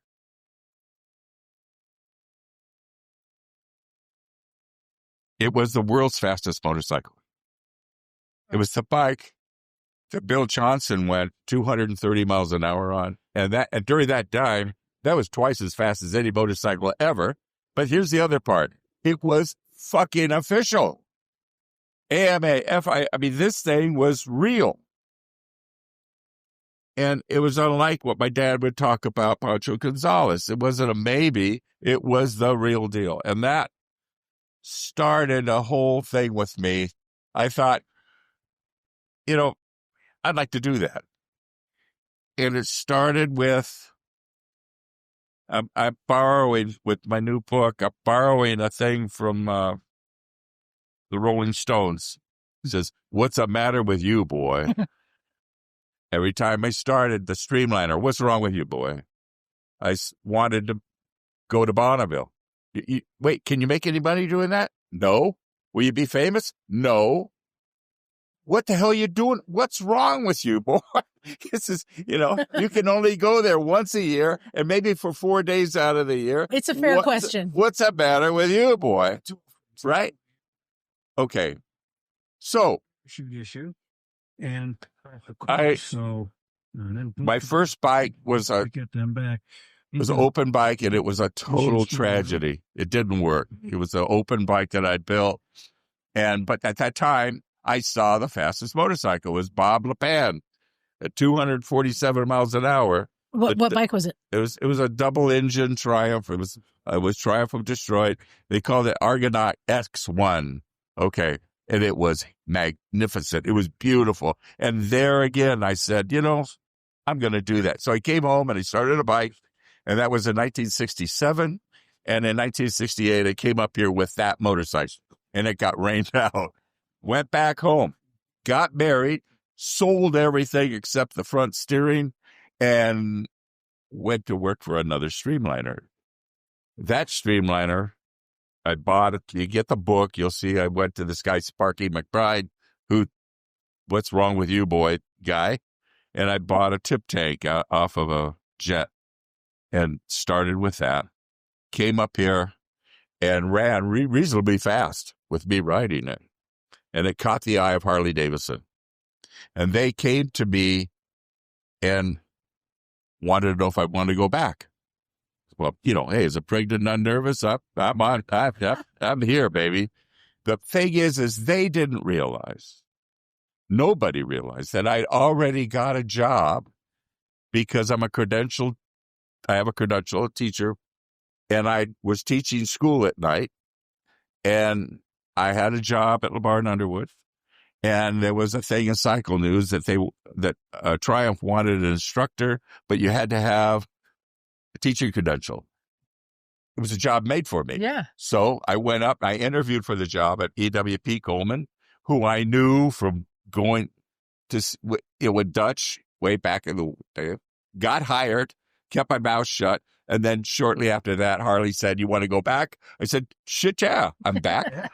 We came up here for 17 days, worked my balls off, and we got the record with Cal Rayburn at 265,492. Went home that night, got home. The next day, Melissa had already leased a place, a really nice place, and we had to move. The next day, I went to work at Triumph. Went in, opened the door, and EW said, "Denis, congratulations, but we don't give a shit about no fucking record." You understand that?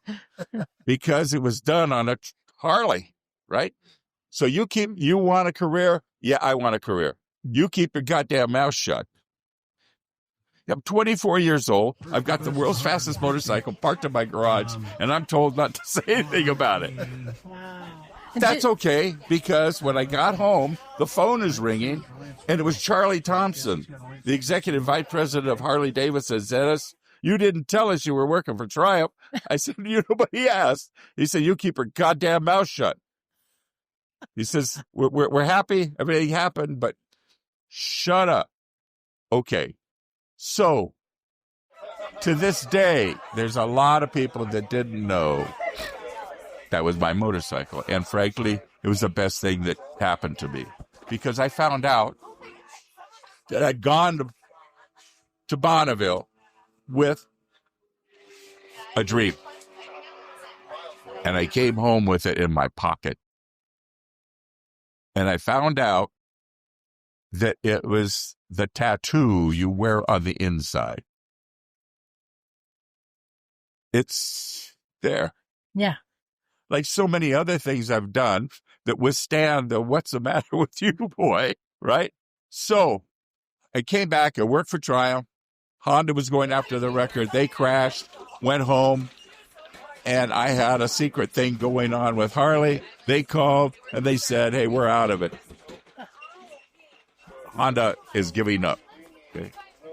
So I went down to EWP Coleman. I says, "Hey, I got this project going." He says, "We know."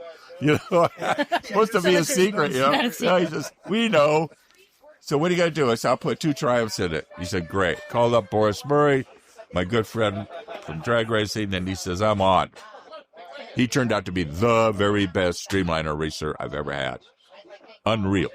The very best. Now, understand, I've had Cal Rayburn, I've had Chris Carr. I've had some really good ones. But this guy was unreal. Anyway, the motorcycle, we crashed the motorcycle. It turned into be a Norton. All kinds of things. Anyway, I finally sold it to Dennis Poor, the owner of Norton, who was an interesting cat, to say the least. And I found myself without a motorcycle, and I really wanted to get the record back. By that time, Vesco had broke the record up to 282, and then he was right at 300. Okay, I wanted it back again, so I built another one. But this time, I wanted to do a Harley again because I knew the Harley people at S&S Cycle, and so I called up Marge Smith and I said, "I want to go back." And she says, "Okay, provided that you teach George Jr. about racing in Bonneville." Boy, did I never realize that was going to be a pull. But anyway, we did get along at the beginning, but at the end, we're like brothers, okay? That motorcycle with Dan Kinsey riding it went 278. Okay. And I also built. Yeah, that's a pretty sweet bike. It'll run out of gas. Yeah. But in the midst of all that, There we go. In the midst of all that, I needed sponsorship because I didn't have money. So I started building the thing with a big S&S motor in it.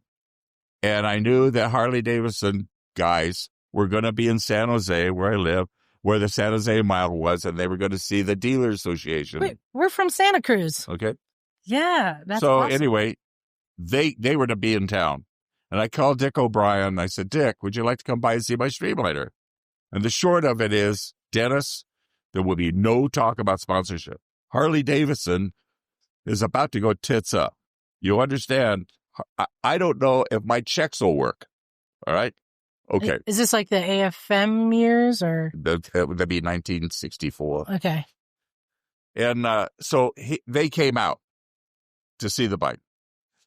And it was all very nice. They looked at the bike. It was wonderful. And we had some things to eat for them and all that. And on the way out, I approached, what was the guy that was the president of the, I can never remember his name. Anyway, I approached him and I said, look, I've got an idea. If Harley if you took this idea and could make a lot of money with it, would you give me something to go racing? Which is stupid right now. You'd be stupid to go after an LSR, number one, but number two, to go racing with your company in such bad shape. And he says, tell me about it. And Dick O'Brien turned crimson. He said, you son of a bitch, you promised me you wouldn't ask, right? I said, well, I'm not asking for sponsorship. I'm asking if I give you an idea that's going to give you a big, good deal of money, okay, you'll never guess what the idea was. The Harley Owners Group. Oh, wow. That's how I got sponsored then. Wow. And Hog is still going strong. Oh, yeah. It was a good idea. Globally. It wasn't original. Triumph did it back in the 40s, but it was something that, I approached him with it. He said, you're on. And I was sponsored back then. And Sandy Cosman called me up and says, okay, what magic pill did you give those guys? What are you doing? How do you know about that? Anyway, that bike did go fast. And I also built an open bike called Triumph. And they built the motor, I built the chassis, did all the aero stuff. And Kinsey went 239 at the time, or 236. It was the fastest conventional bike at the time. The Streamliner had its handling problems, but I sold the bike and Tramp to them. And it's the same old story. I'd never had any money, so I had to sell what I had to go the next step. But this time, I said, I'm done with Harley. I'm done with Triumph. I'm done with Norton. I won't race a Japanese machine because my family will get after me about it. And, okay, so I want to build my own motor. Yeah. What's the matter with you, boy? Yeah, exactly. That just came up just like that. Dennis, you don't understand. People don't build their own motor. Well, I was giving a dissertation to the SAE in Northern California, and during that dissertation, I went over all kinds of stuff at Bonneville, and I said I was going to build my own motor, and I'd already started some of it. Were you casting? Because there's no CNC, so it's all cast. Wow. I was approached by this guy, Joe Harrelson, and he said he want to help me, and but at those things, at those cooked chicken things, everyone wants to help, but they disappear. They're like Casper. They go away. But he comes to my house 2 months later, and he's got drawings of a cylinder head. Oh, shit. This is like deja vu. Stop! Deja vu, right? What is it? The car was about to go into the lane, across the blue line. Good catch. Here comes So it's deja vu. I'd seen this in my dreams, but here I saw drawings to a guy that knows what the hell he's doing. Yeah, they're going the wrong way on the road. So over 2 years, Harrelson and I exchanged drawings, and I'm thinking the whole Streamliner, he's thinking the motor. The guy is a flat-ass genius, phenomenal. And it's fun to deal with somebody like that. It's all belittling, because anyway, we had to start with the golden starting piece. And if you were going to design that whole thing, where would you start? What would you start on to design all of it? Frank? No. Good idea, but no. The valves? No. The rear sprocket. Because it has to fit inside of the aerodynamics, has to come forward. The transmission has to fit on the other side. You have a primary that has to fit the motor. The motor had to have staggered bore centers. I mean, it'll drive you crazy. It's a big... But you started the business at the rear wheel, basically. You have to, yeah. Working up. Right. So, he and I mean, we just got along so damn well, and we got a set of drawings going. Sam Wheeler, what's the matter with you, boy? He said, Dennis, you're out of your fucking mind. Okay. So we had a pair of drawings. Not a pair. I mean, it's a book of drawings. And are you a machinist? No. Did you become one? Yeah. Okay. So we needed castings. And I had a friend who's in the business. Poor guy's dead and gone to heaven now. He said, Dennis, I'll cast them up for you if you come, and we'll figure out the moles. That's another year. Coming up with moles and all the stuff, building the moles and all the stuff inside. Yeah. The cylinder head takes 19 different pieces to put together. It's a Rubik's Cube of all kinds of shit to make sure that when you pour aluminum in it, it comes out the way you want it. You don't get the first one right. It took us a year to get that done. Okay, once we got the cylinder head done, then we did the top. It's built like a Cosworth. It has cylinder heads and it has cam followers and all that. It is stacked up to the cams, and then going down the base, the block is kind of, like it's conventional block, but all out of aluminum. Then the bottom is the same way. Okay. So we got all these parts finally cast, and I had them in my office. And this guy comes by my shop and wants exhaust pipes for a Triumph, T120 Triumph. Mm-hmm. And he sees all these castings. He says, what the hell's, I said, well, I build my own motor. Where are you going to do that? Well, I've got a machine, I've got mill lathe. I got all that. Yeah. Says, not those, you're not. You need an NC machine. What's the matter with you, boy? So I said, he said, are you willing to have somebody to help you?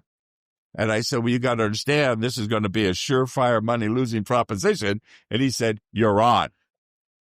So John Jantz did the machine work and became a fantastic friend. And it was great. All the machine work is starting to get done. Across the street, there's this guy. I mean, all this is serendipity. Once you got something like this, it rolls. And serendipity, because Richard Farmer across the street puts together motors for NASCAR and has a dyno. And he says, I'll take my look at that. And can I ask, is everything being made steel and aluminum, or are you able to work with titanium or anything all yet? The proper, no unobtainium, no expensium. Okay. I mean, no, you do it. And the wind dies again. Yeah, this is all you have. You could work with then. I don't know if you can put this in a podcast. Oh, let's hear it. But my father had a wonderful saying that I live by. Okay. The best way to keep a hard on is you don't fuck with it. Yeah. Hey, why make it, why Makes do something crazy? When you know there's something that works, stay with it. Yeah. Okay. Improve it. Right. So there are titanium parts in it now. Yeah. We made 4 motors. Okay. One of them was to be the mule. Mm-hmm. One of them we blew up in Australia, put a rod right through the bottom of it. The Aussie says, you got a leg out of bed, mate. Okay. And then one is just spare parts, but that one is the mule. That's the one we started with. Oh, really? And, okay, so now I have 2 motors. I've got this one and a spare. So, I'm sorry. So when was this first built? The mule motor? the motor, Yeah. 2000, 1990. Yeah. Okay. Okay. So it's been a while. It's been around. But along the way, I needed stuff. Okay. Like, I needed camshafts. So I called my friend up, Jim Dewar. I says, would you do the camshafts? No problem. Kibblewhite, no problem. We'll do all that stuff. Barnett, no problem. We'll help you out. Okay. So it's a motorcycle engine because it was built only for motorcycles, but built by people that are motorcycle people. So finally, we get it together. We get it on the dynamometer, and I'm in England at the time. And I get this fax from England. Yeah, dead calm for 30 seconds. I get this. I'm at Ilmore, where they build the Mercedes Formula engines. Through a connection I had, I was there. And I was there to talk to a very famous motor guy. And I had information about what we had done.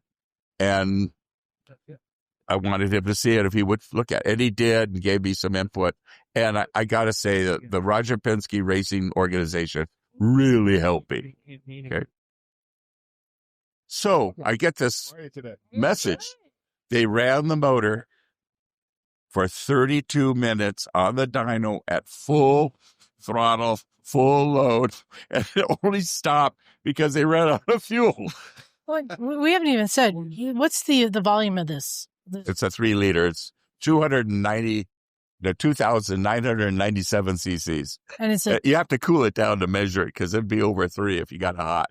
Is it a 4-cylinder? V4. So V4. Double overhead cam, 4 valve per cylinder. Okay. Is that a magic number? Like, could you? No, the big rules say it can't be more than 3,000. So you pushed it at the rule. Okay.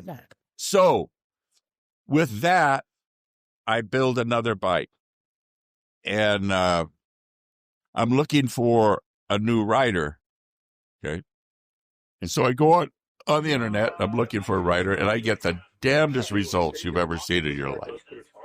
I got a guy call me and said he can't walk right because his balls are so big. I got another guy. Another guy says he got enough hair on his ass to weave an Indian rug. I found out those aren't the guys I'm after. So, but tempted. Yeah, tempted. Yeah.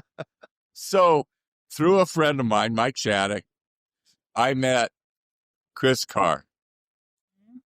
And that became a deal. In 2006, in a brand new aerodynamic shell, Chris Carr went 350 right here, being Beagle. And at the time, the record was 322. Wow. Okay, so I mean that's like not only beating the record, that's blowing it out of the weed. Yeah. So we during that time, I'm looking for.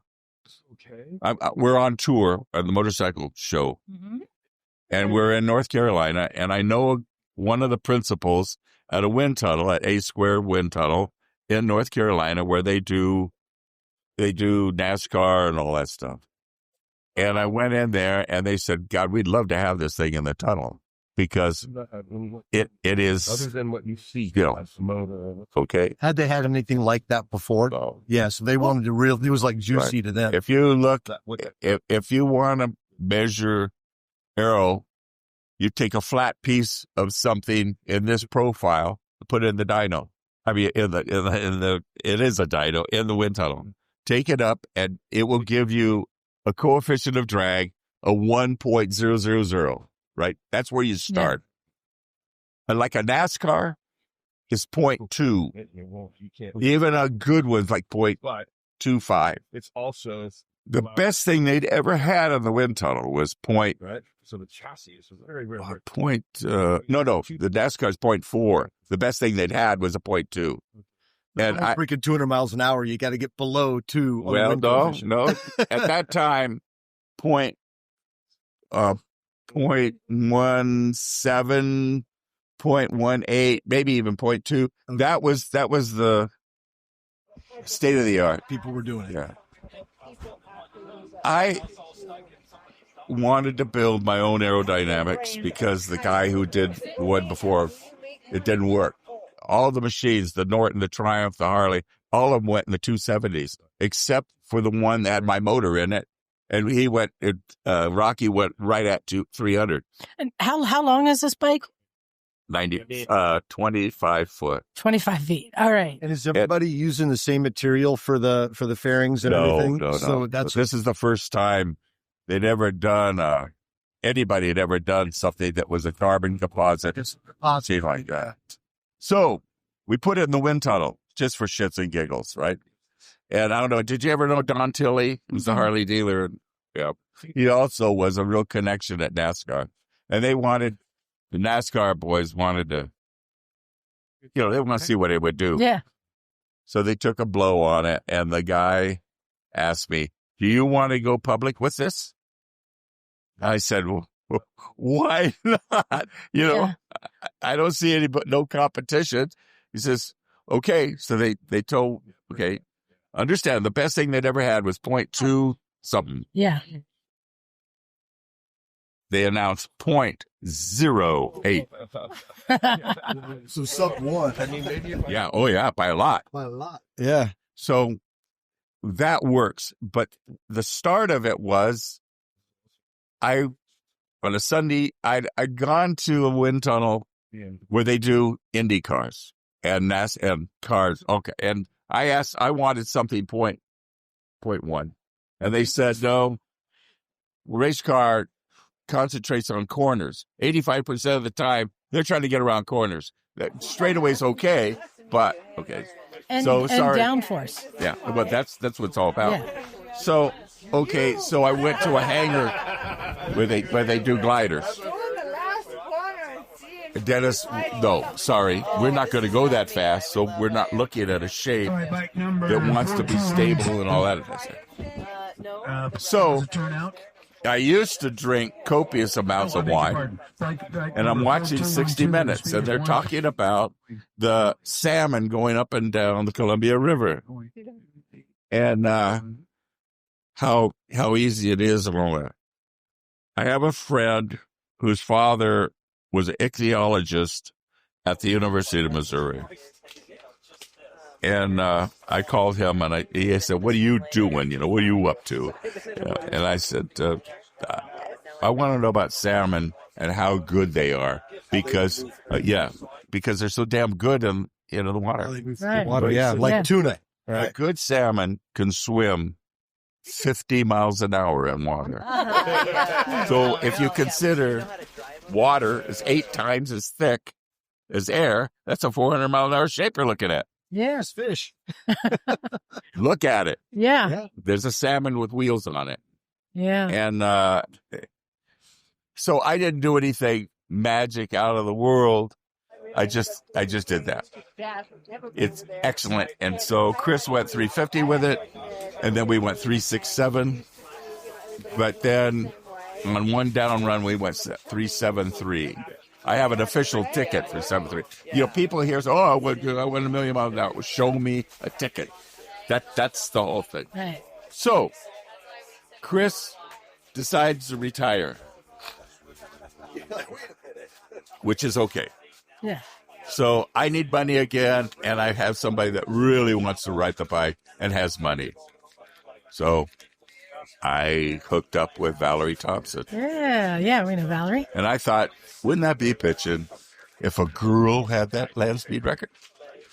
Well, it was harder than I knew it was going to be. But she did go here. She went over 3:16 in her qualifying. In Australia, went 3:30, some 3:36. So she's the fastest woman on 2 wheels, hands down. But she made a mistake at 350. Can't do that. She crashed at 350 and walked away from it. Yeah. So I came home with a junk piece of motorcycle, and I had to go back. You know, I mean, just go faster. No, I want the record. See, people don't have the record or don't want to go after the record. Can't understand going after the record is one thing. Having it is another, but losing it is the son of a bitch. Once you get it, you're just, you know. Well, no, here again, like I said, it's the tattoo you wear on the inside. You know, it's very, very close to me. And, well, if you look around, there's 3 generations of Manning here. Yeah. You know, like the Swallows go to Capistrano in March. The Mannings go to Bonneville in August. So she went fast, crashed. I decided to build a new one. There it is. Brand new. Then I got 3 motors and I put them all together and I asked Bob to give me a good one, which he did. It's been dyno tested. Done. Are you using the same castings or is this all new? I had 4 castings. Yeah. Oh, yeah, I would use the same casting. Okay. Same tooling. Yeah. All that, yeah. Well, we know why. When you have a hard on. Yeah. You don't fuck with it. If I walk away with nothing else from this week, I'm telling you, that's it. Yeah, you're inside news there. So, here we are. I call up Chris Rivas because he's the best. And offering somebody a ride in this thing, you know, it's special. Oh, yeah.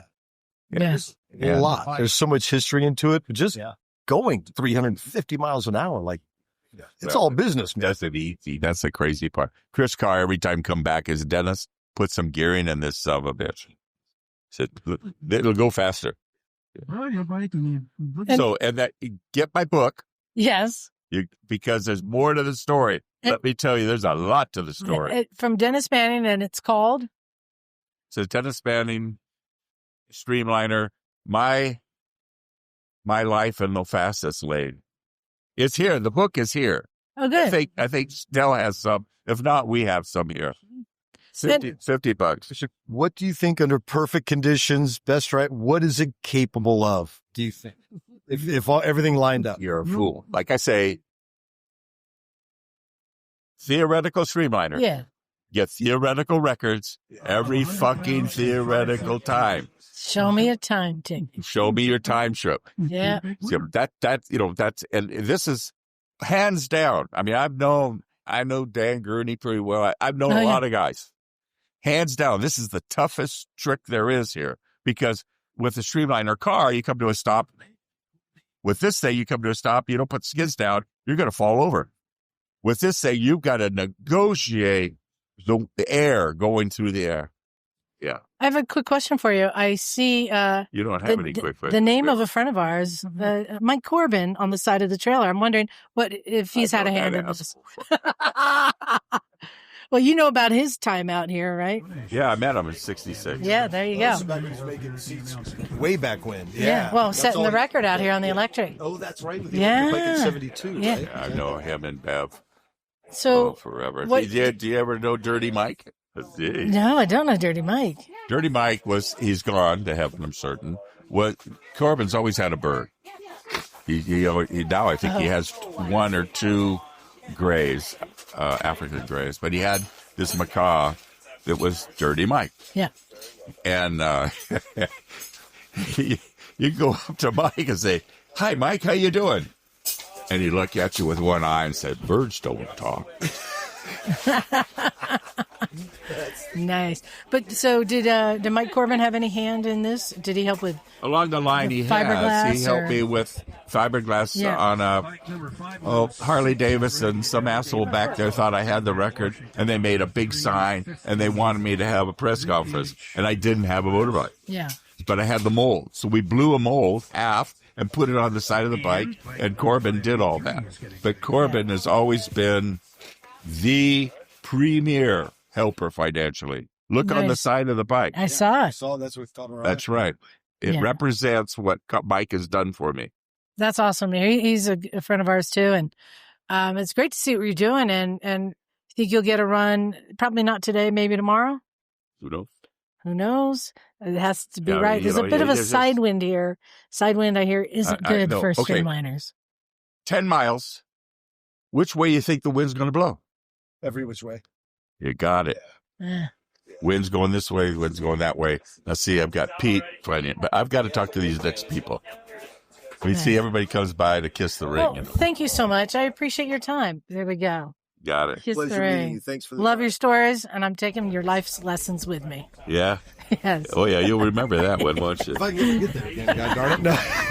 Thank you so much. That's all right. All right. So, I mean, what a legend. And we were saying that there was like 3 generations of Mannings literally. there. Yeah. I think one of them came out with like, hey, Dad, did you eat yet? Or Grandpa, did you eat? You know? Yeah. But another person who had a real presence there was his son, Peter Manning, who we had met, the day before, just because, you just start meeting everyone. It's so cool. It's the Salt family. Yeah, the Salt family. Yeah. And it's hard not to meet Peter, and probably the best and most loving bear hug you will ever get in your life. Oh my gosh. Yes. Large man with a booming voice. And it was so funny. He was talking about, growing up, coming to the Salt Flats and, his dad being, one of the main guys, one of the fastest vehicles. And he said for 10 years, he was manning the gate out at the boat ramp. And if you want the loneliest, I don't know if it's the loneliest, but yeah, manning the gate at the boat ramp is paying your dues. But he didn't mind one bit. Part of the gig. Yeah, exactly. But while we were there in the camp, we had an opportunity to talk to another person that Erin was nice enough to introduce us to when we were over at her camp, and that was Chris Rivas, who is the pilot. Now, the pilot? Yeah, the pilot. You're looking at this Streamliner, and I was like, wow, how do you even pilot this thing? And it is pilot. It says pilot. How you get on in the it? side. So we pulled Chris over and asked him about the cockpit and how you get in there. While there was still people like running around working on stuff, dismantling things. Yeah. And we're trying not to get in the way. There was so much happening. But Chris was really nice and took the time to try and answer all of our questions. Yeah, they're pilots when we'll get into the steering in the interview, but there's if you can imagine the controller like a helicopter pilot uses, or maybe a fighter jet where it's got the handle and a couple of buttons on it and a trigger where you can launch a missile or something. Not only is there one of those in there, but there are 2 of those handles that he uses to ride the motorcycle, fly the motorcycle. I don't even know what the right term is. Yeah, and his goal at Bonneville was to break 400. This is serious business. Yeah. Yeah, like serious business. Serious. So yeah, Chris, he's the man. Let's check that out. All right, so we're here with Chris Rivas, the pilot of this is called the 7? Yes. And you're a pilot, not a rider or driver. Yeah, riders usually sit on the back. So I'm the pilot or driver. So we're sitting here looking at the cockpit. We were just talking to Dennis. This thing is like 25 feet long. Yeah. And it's hard to even imagine where a man fits in it. I was wondering if you can walk us through the cockpit. Just barely, yeah. Where you fit and how you control it. So it's kind of unique where, what other motorcycle do you lay down flat on your back, basically? So I'm fully laid out in this thing, have a 7-point harness, and instead of wearing like a leather suit that you'd wear on a motorcycle, I have to wear a fire suit because it's fully enclosed. So the 7-point harness, it holds my legs in place, my arms are all held, my hips are held. And then the trick is to wedge yourself into this thing and get it down in it, because it is very narrow. It's only about 21 inches wide. Wow. And so it doesn't leave much room for most people. Luckily, I'm not that big of a guy. I try to stay small. And but I do fit. It's the leg quarters are a little cramped, I mean, and you know, but this is what I have to work with. And it's very unusual because no other motorcycle either uses joysticks like we have in this. So there's no handlebars. Okay, so it's a joystick. Yeah, it's two joysticks. Two joysticks. I was going to comment, you do call yourself a rider, but the controls look a bit like a jet fighter. Yeah, it says pilot on the side. Oh, yeah. Okay, yeah. Yeah. Yeah, so it's kind of a strange thing to get your head wrapped around, to use a joystick to steer a motorcycle. Is that like from a helicopter? Is that like similar? Similar, yeah. And it has a lot of extra buttons that comes from the, you know, airplane industry that we don't use, but it has all the controls I need to do upshifting, downshifting, the ignition on and off. It has triggers. Set for the gun? It's not for the gun, actually. It's for the upshift and the downshift. Oh, interesting. So it's one upshift, the other downshift? Correct. And how many gears? It's a 4-speed. All right. Yeah. So keep it simple. Yeah, we don't have to make it real complicated. First gear will do 200 miles an hour. Wow. And so steering is through these. Yeah. So the steering with these joysticks, has like a big cable that is connected to the joystick, and then it runs forward and it connects to the front wheel, which is actually a motorcycle front end. It's got a triple tree. Yeah, it's got top and bottom triple trees. It's got fork tubes. You know, it's got adjustable suspension. The back end actually has a swing arm. So it doesn't look like a motorcycle, but in all functions, it actually is a real motorcycle. And then you've got an instrument panel here with a lot of numbers. The instrument cluster, what you're looking at now, is like what these guys are looking at as they work on the mechanics part of it. And then I can actually flip through the screens and I can have some less data if I want. But when we're actually racing, we go to a different screen and it'll have some very basic functions. So you get your tack, your gear. Engine RPM, the gear that I'm in. Speed. There's on the 4-speed transmission, there's a low neutral and there's a high neutral. So I can go from fourth all the way to neutral again. Mm-hmm. And then it shows if the skids are up or down. It shows what kind of air pressure is in the system, the oil pressure, you know, just some of the critical things that I might need while I'm making my run. And since you don't have a dead man switch on this, right? Nope, no reason for that. You got a toggle or a... This is just the main system on and off. Okay. Yep. And are your feet controlling? Yeah, so it's actually the foot controls are all like a car. Okay. So on one side of this divider that's in the cockpit that keeps my legs separated from each other. On the right side, I'm doing the throttle and the brake. On the left side, I have clutch. And then I have trigger release for the pull rope. Wow. That I release that with my toe. Yeah, you got a lot going on, but I can see this whole strap system. And I think Valerie's already tested to see. She has, if actually. It keeps you in. Yeah. So I'm curious, when you're making your run, you've got a lot going on. You've got the screen in front of you. Yep. I guess you're looking up a little bit. Where are your eyes just bouncing back and forth? Could you just close your eyes and do it by feel? Like, what's the... Well, not at all. You're always watching through the windscreen here in the front, which we don't have the windscreen or the nose on it right now. But when you have the windscreen on, the front windscreen would be here, and you're looking just through this little spot. Little line of sight. But it actually gives you a really good... like a visual of the horizon. Yeah, okay, what you need to see. Yeah. So when the horizon starts to angle off, then you know that, you know, you're getting out of attitude a little bit, so you need to steer into it. Similar again to a pilot. Yeah, instead of the gauge. Yeah. Because you can't move your body like you would on a motorcycle, right? Because you're fully strapped. I can barely even move my head an inch in either way.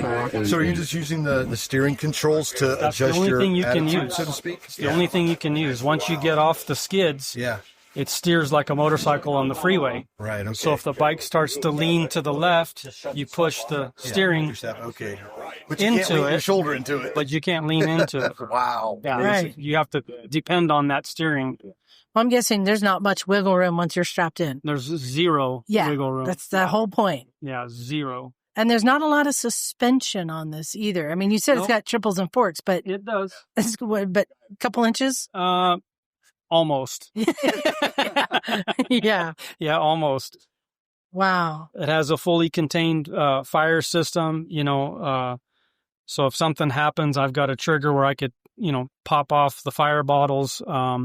It also has a standalone system in the tail section of it that has its own battery supply source and air source that will, if the bike gets out of attitude by 45 degrees, it'll actually pop off the parachutes by itself. Wow. 612 sound. And no luxury, no AC, no radio, nothing. No, there is actually AC. This is my connection here. Oh. So I get to hook up. I have a cool suit underneath my race suit, and it pumps ice cold water through my chest area. There you go. And keeps me cool. In that vein, no pun intended, when they pop you in here and seal you in, how long is it before you'll actually make a run?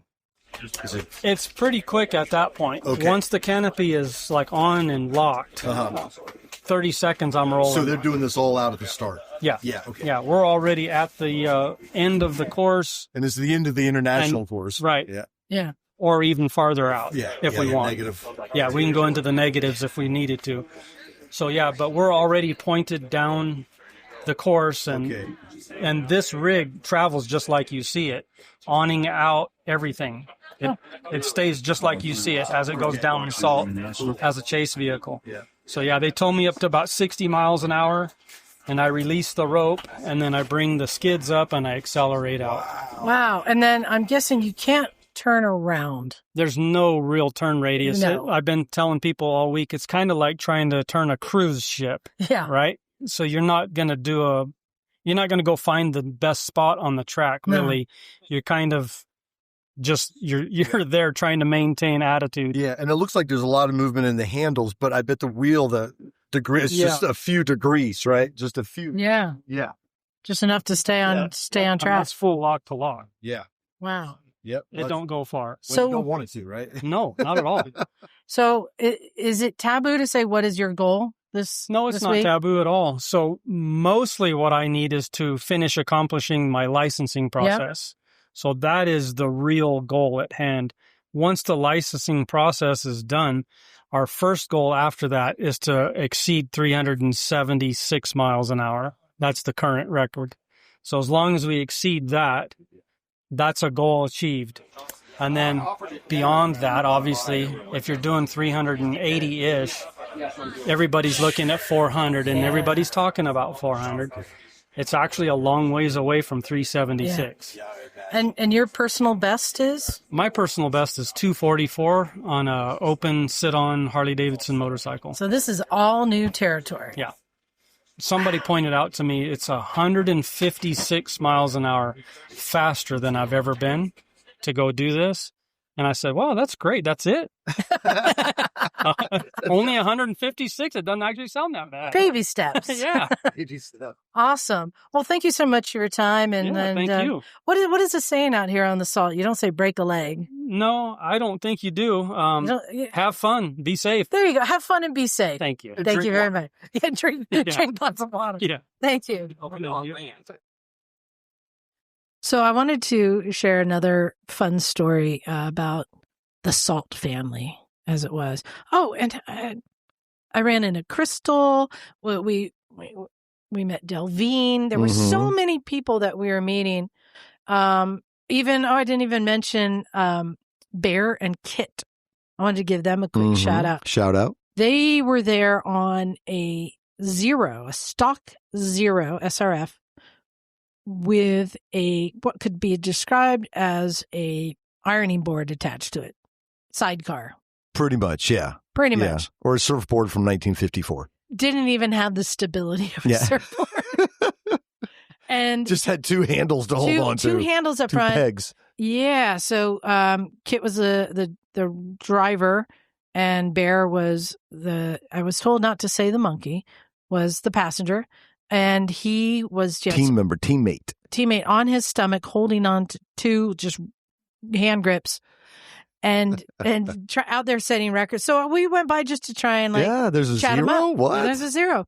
So we go to chat him up, and Bear was there. He goes, "Yeah, this is our first time here, and somebody said if you want to go fast, just buy an electric." So we bought a zero.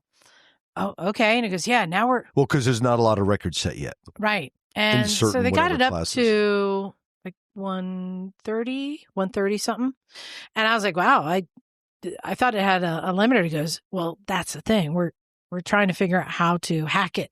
Well, not how to hack it, just how to make it go faster. Well, how to go faster, but there's not a lot you can do with an electric, you know. And I said, "Oh, really? Hold on." I'd call our friend Brandon. I'll make a couple of calls. I call our friend Brandon. Yeah, I'm here with some guys at Bonneville. They want to make their zero go faster. He goes, "Okay, here's what you got to do." And he starts rattling off stuff. And Bear's like, "Wait, hold on. Let me write this down." And I love the part where he came up where Bear was kind of questioning like Brandon's credentials, and Brandon's like, he's like, "You have a speed record?" Because they thought they were the speed record holder. They didn't run different classes. Brandon's like, "Yeah, I've done it. I've got two. I had two world speed records on electric bikes." Yeah, but it's just funny. Like, but again, I think they're looking at us like, "And who are you? And where did you come from?" But I think you completely, displayed what the Salt family is like. Like, oh, you want to go faster, and I can help you. Let me help you go faster. Exactly, and I'm putting them in touch with people that we know at Zero and some of our electric friends. So they could be going faster by this time in the week. They could be going faster, exactly. So that was fun talking with them. I was going to share though the Salt family. We were out to dinner with Aaron and Curtis, and talking about like the Salt family and us being the first time. And she said, "Yeah, I mean, there's a lot of traditions here." And she reached for the salt shaker, and I went, "You're going to get coronated. We're being like anointed or whatever."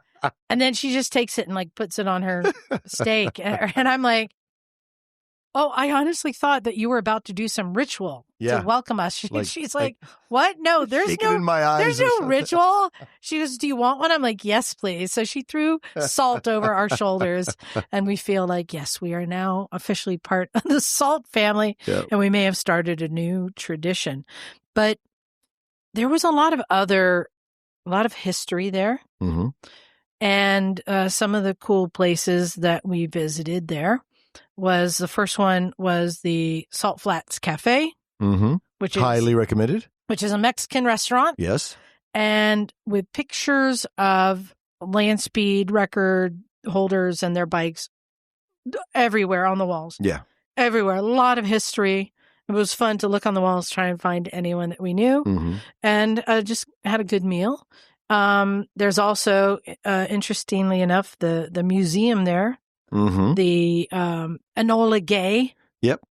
Where this is where they were doing all the testing for the bomb dropping. Yeah, it was a base for, I think, U.S. Army Air Force. Don't hate me if I get it wrong, but Army Air Force. Yeah, and it was heavy bomber training. So it was bomb running, it was machine gunning, it was navigation, it was navigating in groups. So, the B-29s, the B-24s, or some of them were based out of there, and that's where they trained for, the war in the Pacific and Europe. Yeah, and in fact, the airstrips are still there, and a lot of the buildings, the hangars, and we went into the museum, which was one of the officers' like dance hall or whatever you call it. Yeah, it was like the officers' club. Yeah, the officers' club. But beautiful 2-story building, huge dance floor, and you're greeted by a mock-up of I don't know if it's Little Man or Fat Boy, but the bomb they dropped on Hiroshima. And I'll say it's the first time I've seen that, like an atomic bomb. And I'll just say, for a moment, I paused, because you're like, wow.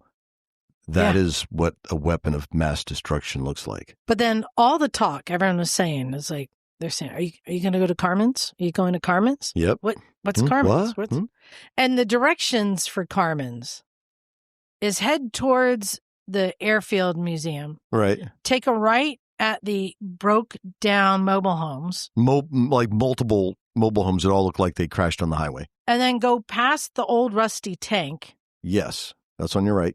And you're like, am I going to get shot? Like, where am I going? Yeah. And then look for the abandoned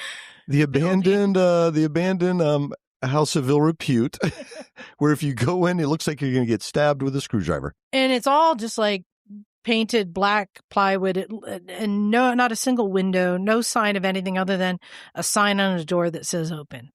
And you don't know what. Or closed. We went by one time to the museum and it was said closed. And you go there and you open the door and suddenly you're met with life. If you combined a motorcycle bar with Narnia, it's what you feel like you step into. Yeah. Like literally the person closest to the door turned and looked at us and said, hi. Hey, how's it going? Hi, Glad you're here. Here, come on in. And it was clean and beautiful. And it seemed to, the more you went into it, the bigger it seemed to get. More and more rooms. It was larger on the inside than it was on the outside. Yeah. And the best vibe. Everybody having a great time. Everyone's hanging out, having a good time. And this is where all the racers go to talk and hang out, and the mechanics and everyone. And there's, again, the amount of photos on the walls adorning this place. Yeah. And it's cars too, which is kind of interesting, right? Because people talk about, I thought, Speed Week was last week. Well, that's Speed Week with the cars and motorcycles. This is just the motorcycle peeps. The history. Yeah. It's the history. Yeah. If you know anything about this kind of stuff, it's like a Hall of Fame almost, kind of, right? Yeah. Yeah. And if you want to be around fast people, just go to Carmen's Black and White, and there's hundreds of people ready to tell you a story there. Oh, yeah. The stories are just, for the price of a pint, Yeah. Yeah. And then, well, what can we say about where we were staying? The town is lovely. And the slots were kind. You had your shine back. I got my shine back. And I left with more money than I came with. Toot, toot. that train game paid off. So, you know what? A big thanks to everyone we met, James and Pamela and Aaron for opening the invitation for us to come. Absolutely. Everyone who we met and all of our new friends, all the camps, all the racers. I mean, I can't even list them all. Our friend Valerie. She's a hoot. I'm looking forward to hanging out with. I'm all of them again, but yeah, Valerie's a hoot. Here's the thing about Valerie. You know how I say, Jeeping is a lot like motorcycling? She compares pickleball to motorcycling. Well, why would you not? I mean, the parallels cannot be more similar. But just fascinating people. And, Jim, when we were there and, you're in that heat and it's hot. It's hot, and you're always kind of sweaty, and you're always thirsty, and it's like this is a long drive for us. It's like 12-hour drive for us. Yeah, it's good poke. And the further away I get from, because we've been home a couple days now, from remembering how hot and uncomfortable it was, the more I'm thinking I want to go back next year. Yeah, it's one of those things where, I mean, it's that special. And, hey, there is an airport in Salt Lake City. But it's the Salt family. And I feel like everyone comes back and it's like a reunion.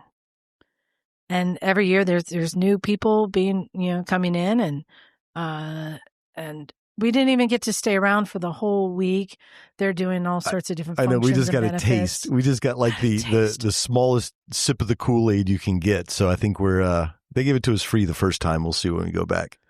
I'm feeling like I want to go back. I could see that. Yeah, we'll see.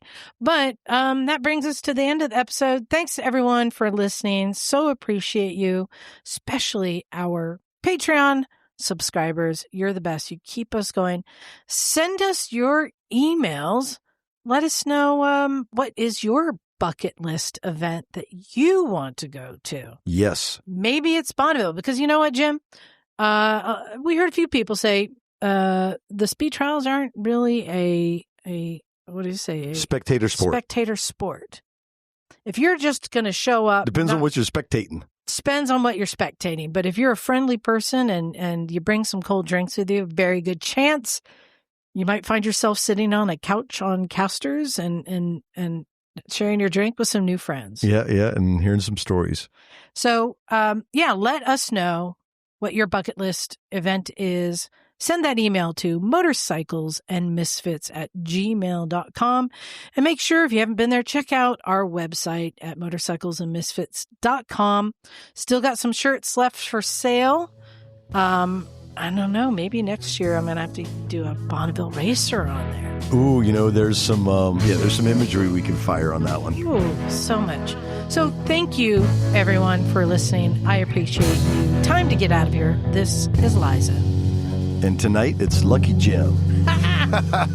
Cheers. And we are out of here. Cool.